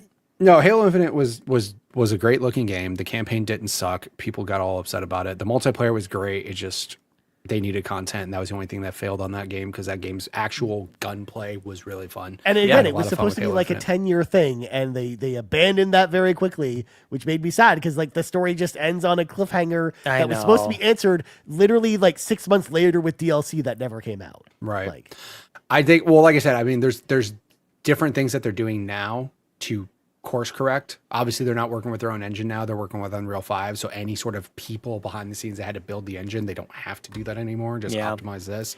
It is Like, there's a- funny. Unreal Engine 5 has its problems these days, so hopefully they overcome some of those. Like especially on PC, Unreal 5 has been Yeah. a little tricky. So I don't want to be a Debbie Downer though, because this is I will exciting say times. the only thing that's good is Microsoft has a studio that might know Unreal better than any other damn studio on earth, and that's Coalition. They Yeah. may know how to make it work right. Because I know what you're talking about. Some Unreal 5 games on PC do look like trash. Or They're just not run. optimized well. It's run Yeah. poorly. Yeah, well, they just and run we did poorly. see some right. stuttering in the trailer, but it's still like like pre-alpha footage. Right? They Like, said, it's yeah, it's all over so the far place, away. yeah. Although we did see a lot of this level. Like I think this might be like first half or early next year. Like I hope it is first half of next year. And I really hope it's not the only thing that comes out Halo this next well, they year. did kind of say that there's some multiplayer separate client that's coming. My guess is it is the multiplayer client that's going to come out on all of them at the same time. It's going to Yeah. be free to play like Halo Free. Infinite multiplayer. Yep, and there it it is. will be, talk about a player base, add PlayStation 5, Yep. go. Like, again, I just hope that the only thing I hope for with this, I just hope it's not the only thing Halo that year. That's it. Because I do think, as fun as a Halo campaign is, all campaigns have a shelf life. Yeah, And that's you'll- why I think it's weird. Like, again, I don't want to be a bummer on this, but like, it like campaign is great, and it's one of the most historic campaigns that we've ever played. But like, Halo is multiplayer, man, so it's very strange. Yeah. To me, anyways. So it seems like there's another piece. This might just be us making up stuff to be disappointed by later. Who knows? But it is strange to not do the whole package. It is strange, but at the same time, I would rather them have not a package of just Halo 1. Because here's the thing. What pissed me off about Gears' version that came out?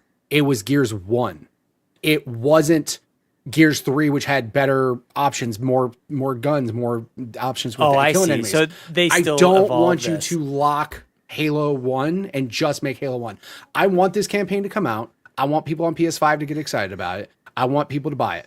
But I want them to learn everything doing this. I want you to figure out the engine. I want you to figure out the gunplay. I want you to figure out everything. And then literally second half of the year go, here's Halo as a standalone download that is not tied to one particular game. And then you just have to pump content into it from every Halo game, not just tie it to one. Because I would love if Gears' multiplayer had 1, 2, 3, all maps included, similar to what they did with Master Chief Collection. I would have liked it a lot more. But at this point, I think if you just make it free to play and you just start throwing, okay, cool. This month, we're going to have 2 maps from Halo 2. Next month, we're going to have 2 maps from Halo 3. And just constantly do that. You'll have a lot more people that care about it. Don't just stick Halo 1 on that. Because, yeah, we have fun with Halo 1. But then we're going to think about 2 maps. We're going to think about 3 maps and go, man, I wish these were in here instead. But what if that's how they start it, though, Mitch? They have this game come out, and then maybe that's the base for it, is just Yeah, the Halo 1 exactly. multiplayer, and then they add on to it as they go. They 'Cause could've. We'll all be playing Hang 'em High, and it'll be great. It'll be super fun. Yeah. And then they can kind of add on to it, as they go. Like I think that's And yeah, I just want them to, if you're going to do the route of remaking a game, like the multiplayer for Gears 1 is where like it's suffer. And again, Gears 1's campaign's great, but again, like I keep thinking of 2 maps. I keep thinking of 3 maps. I keep thinking of all these features that they added to those other games that I can't do. I'm glad that they're literally treating this as a full brand new game and not like just prettier 4K. Here you go. Have a good day. Bye. Like I'm very happy that they're doing new stuff with it because you're testing that out and getting it ready. So, but you're right. I will play this. I will appreciate it. And then I'll go, cool. Where's multiplayer? That's what I'll do. But I just hope that it's like you said, first half, and then they'll announce like, oh, by the way, here's your November release of Halo, the multiplayer free to play that everybody can play, because then it'll be Because like hopefully Kevin good. in the chat mentions that he feels like the game's going to launch on the 25th anniversary of Halo in November. But I wonder if maybe they launch this earlier in the year and then they have the multiplayer launch on the anniversary of Yes. Halo. I would be appreciate basically that. the future of Halo. Like I think that makes so much more sense in a lot of ways.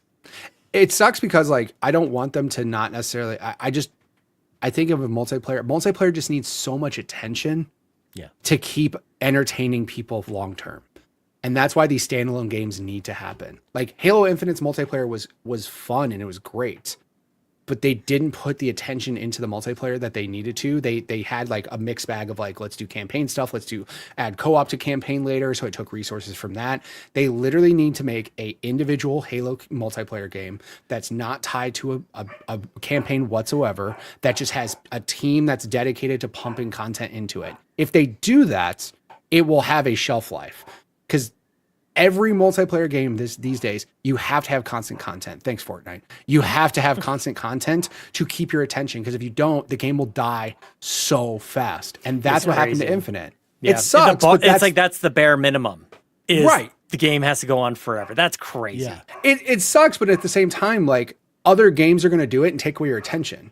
And that's the problem, is like what I you're mean, competing with Fortnite, Call of Duty, and all these games. And like I said, other games are doing it different ways. I actually really liked Halo Infinite's like battle pass system. How like if you didn't finish it, you could still get it. Like it didn't go away. So like you weren't grinding on it.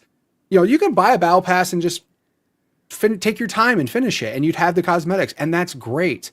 They had a lot of good ideas. It's just they were trying to take a team and split it between getting single player features added like co-op, and then that took away from content from this. I want to play Halo Infinite. And they now. both died. Yeah, Halo. Yeah, and they both died, right? And that sucks, because like the campaign for Infinite didn't suck, and the multiplayer for Infinite didn't suck. But you split your resources up, and it wasn't good. I like the fact that they took this and they're like, here's your campaign. We'll make this awesome, and then just have one part of your team not look at campaigns whatsoever and just focus on this, and we'll be so good. And it doesn't slam the door on doing campaigns later either. Like they No, can do not more at all. campaigns after this down the road. Exactly. You could easily drop a campaign like DLC, whatever, $30, add Or again, Halo like 2's campaign. maybe a year or two later, they have like another part of the team that only works on campaigns. And then Exactly, yeah. Like- does a new campaign afterwards. Yeah. Warzone and Call of Duty, that's kind of what they do, right? They have a team that works on Warzone. They don't do anything with your campaigns or your story missions or none of these, or zombies or nothing. There is a team dedicated to Warzone. That's what we need to focus on. That's what they need to do. Take their team, split it up, focus your strengths, and Halo can be awesome. Also, I'm going to say this. If you added a Halo BR, it would make the most sense as a BR ever in the history of ever. And that would also get some love. Just saying. Please. Thank you. Well, There thank you you go. for coming to Mitch's TED Talk. 2026 looking pretty good. Remember, we're getting Forza Horizon 6 in Japan 2026. So we'll have to We're also do getting E-Day. There you E-Day is go. happening I mean, next year. Yes. There you go. You get your Forza, your Halo, your Gears. Going to be a pretty big year. Fable? Maybe Fable even. too? I mean, who knows? We'll see. Who the hell knows, right? I We think know that how it game is. eventually comes out next year. Yep. I think those four literally happen next year. I think that is your big. Every quarter, you're going to get one. Probably of all in those. October, No, actually. they'll Yeah, do it like probably. this year, all in October within a week of each Flip other. a table over. Yeah, God, we'll do Yeah. that. Yeah, Yeah. that sounds good. Well, they're just trying to stay away from GTA 6 right now. Oh, GTA 6. Oh my gosh, how could I forget? That's crazy. Please I heard stay that game away. cost $2 billion to make. Is that official? I don't know if I. Close. I don't know if it's. Insane. I don't think it's official, but just I mean, it's been in development forever, and that game will make $2 billion in a week. Yeah. A week. Very cool. Bowser, do we have anything else for the people this week? I think we did enough. Thank you so much to Tony Baker for your very generous donation, getting us up to that $1,000 for Extra Life. Go to extra-life.org/participant/carpool gaming. I still don't know which game Tony's taking. I don't even know if Tony knew about the giveaway at this stage. That might have just been It'd be funny if he coincidence. didn't. Yeah. So we will see. But that is all on episode number 408 of the Xbox Drive. Thank you everybody so much for listening. Before I thank all the patrons who supports the patreon.com/carpoolgaming. I want to say thank you to Ryan for joining us. Special guest host Ryan, the meteorologist on the moose. Thank you for joining us to chatting about Ninja Gaiden and the Outerworlds 2 and all that other cool stuff you told us about, Ryan. Thank you. Thank you very much for having me. I appreciate you coming back to embracing my roots here on the Xbox Drive, wearing my Xbox shirt and everything, Very nice. the green going on in the background. Of course, though, y'all can always find me every Saturday morning over on the RPG Cave, 11:05 a.m. Eastern Standard Time. Always the 05, because we have the record for being the most on-time carpool guys, because we always start 5 minutes late. We should do that. Yeah. We'll just show up 5 minutes later than we do now. We're gonna screw it up somehow. Don't worry about it. So Outerworlds 2, we'll talk a lot about that with Garrett this week, and also Magic the Gathering cards. So please be excited about that. Otherwise, you can find me in the Discord and all the other places: Blue Sky, Letterboxd, Backlogged, all at Ryan Turford. So Very nice. check me out there. Bowser, please tell us where we can find you on the internet. You can find me on Blue Sky, Bowser13, and then mostly just in the Discord. Like, come on in, hang out, come to the Backtrackers, and then the Book Crafters, and then community game nights. I think there's people playing games right now. They're probably playing Fortnite. I heard somebody was going to cool. play Helldivers. Like, Nice. there's always something happening. And if you have no idea what Discord is, Google it, then join us. Damn. And if you don't know what you're doing, just ask. Just say, hey, I'm new to Discord. If I screw up, let me know. Help. Everybody's chill. We'll guide you where you need to be. Like, there's that, like, a little bit of friction there. If you've never been in Discord, hey, we'll teach you. It's fine. Come on in. Very nice. Mitch, plugs go. You can find me everywhere. Mitch Power 1116. Next Friday, while we will not be on the Xbox Drive, I will be doing my trick or treat stream, so you can watch me play games with kids as they get candy for free. I got a bunch of full size candy bars to give to the kids. I got a charity stream the day after where I stay up for 24 hours and do terrible things to myself for money. You heard that right. I'm not going to change the phrasing. But yeah, make sure you follow me everywhere. Mitch Power 1116. I'll be streaming this weekend to help promote the charity stream next week. So be there for a lot of Battlefield fun. Also, Final Sentence. I'm playing that. That'll be real fun. Also, Yarden, we'll get to your question next week about food, because I definitely want to do that food question. Oh yeah, it's been sitting on the shelf Weeks. We'll Yeah. We will do it next week before Halloween, I promise. Very fun. As for me, you can find me on Blue Sky CPG. Sean, you can find me streaming most mornings, I guess it seems, at twitch.tv/carpoolgaming live. And you can support everything that we do. Go to carpoolgaming.com or patreon.com/carpoolgaming. Just like, wait, Bowser has a hands up. What? I just want to thank Mitch for guaranteeing that Xbox is going to do 1,000 things, big news, between now and Thursday, because he guaranteed that we'd do the food question. So now we're going to have like a 3-hour episode. That's exactly how that When works. Sean asks me how my day is going, I'm going to answer Yarden's question. I'm not. There you go. I'm just going to start that way. I'm not. There you go. Can't miss it. All right, there you go. Thank you to everybody who supports us at patreon.com/carpoolgaming. For real, we could not do Extra Life without you guys. A massive chunk of what you support us there goes towards our efforts, gets us traveling there, gets us our hotels. We need equipment, we need couches, we need all sorts of stuff. Patreon, Twitch, YouTube, merch, all of it. It really helps us out. So genuine thank you so much to everybody who chooses to spend your time with us and going that extra mile and supporting us at patreon.com/carpoolgaming, especially those wacky ultimate producers, you crazy sons of guns. Brendan Myers, aka _Winter Gamer. Thank you so much. And thank you to Jonathan Brown. You can go listen to PME on Apple Music and Spotify. Go to linktra.ee/pme.jib. Click the link in the show notes. Go support Jonathan Brown. I stumbled there. I'm sorry, Jonathan Brown. I love you so much, my friend.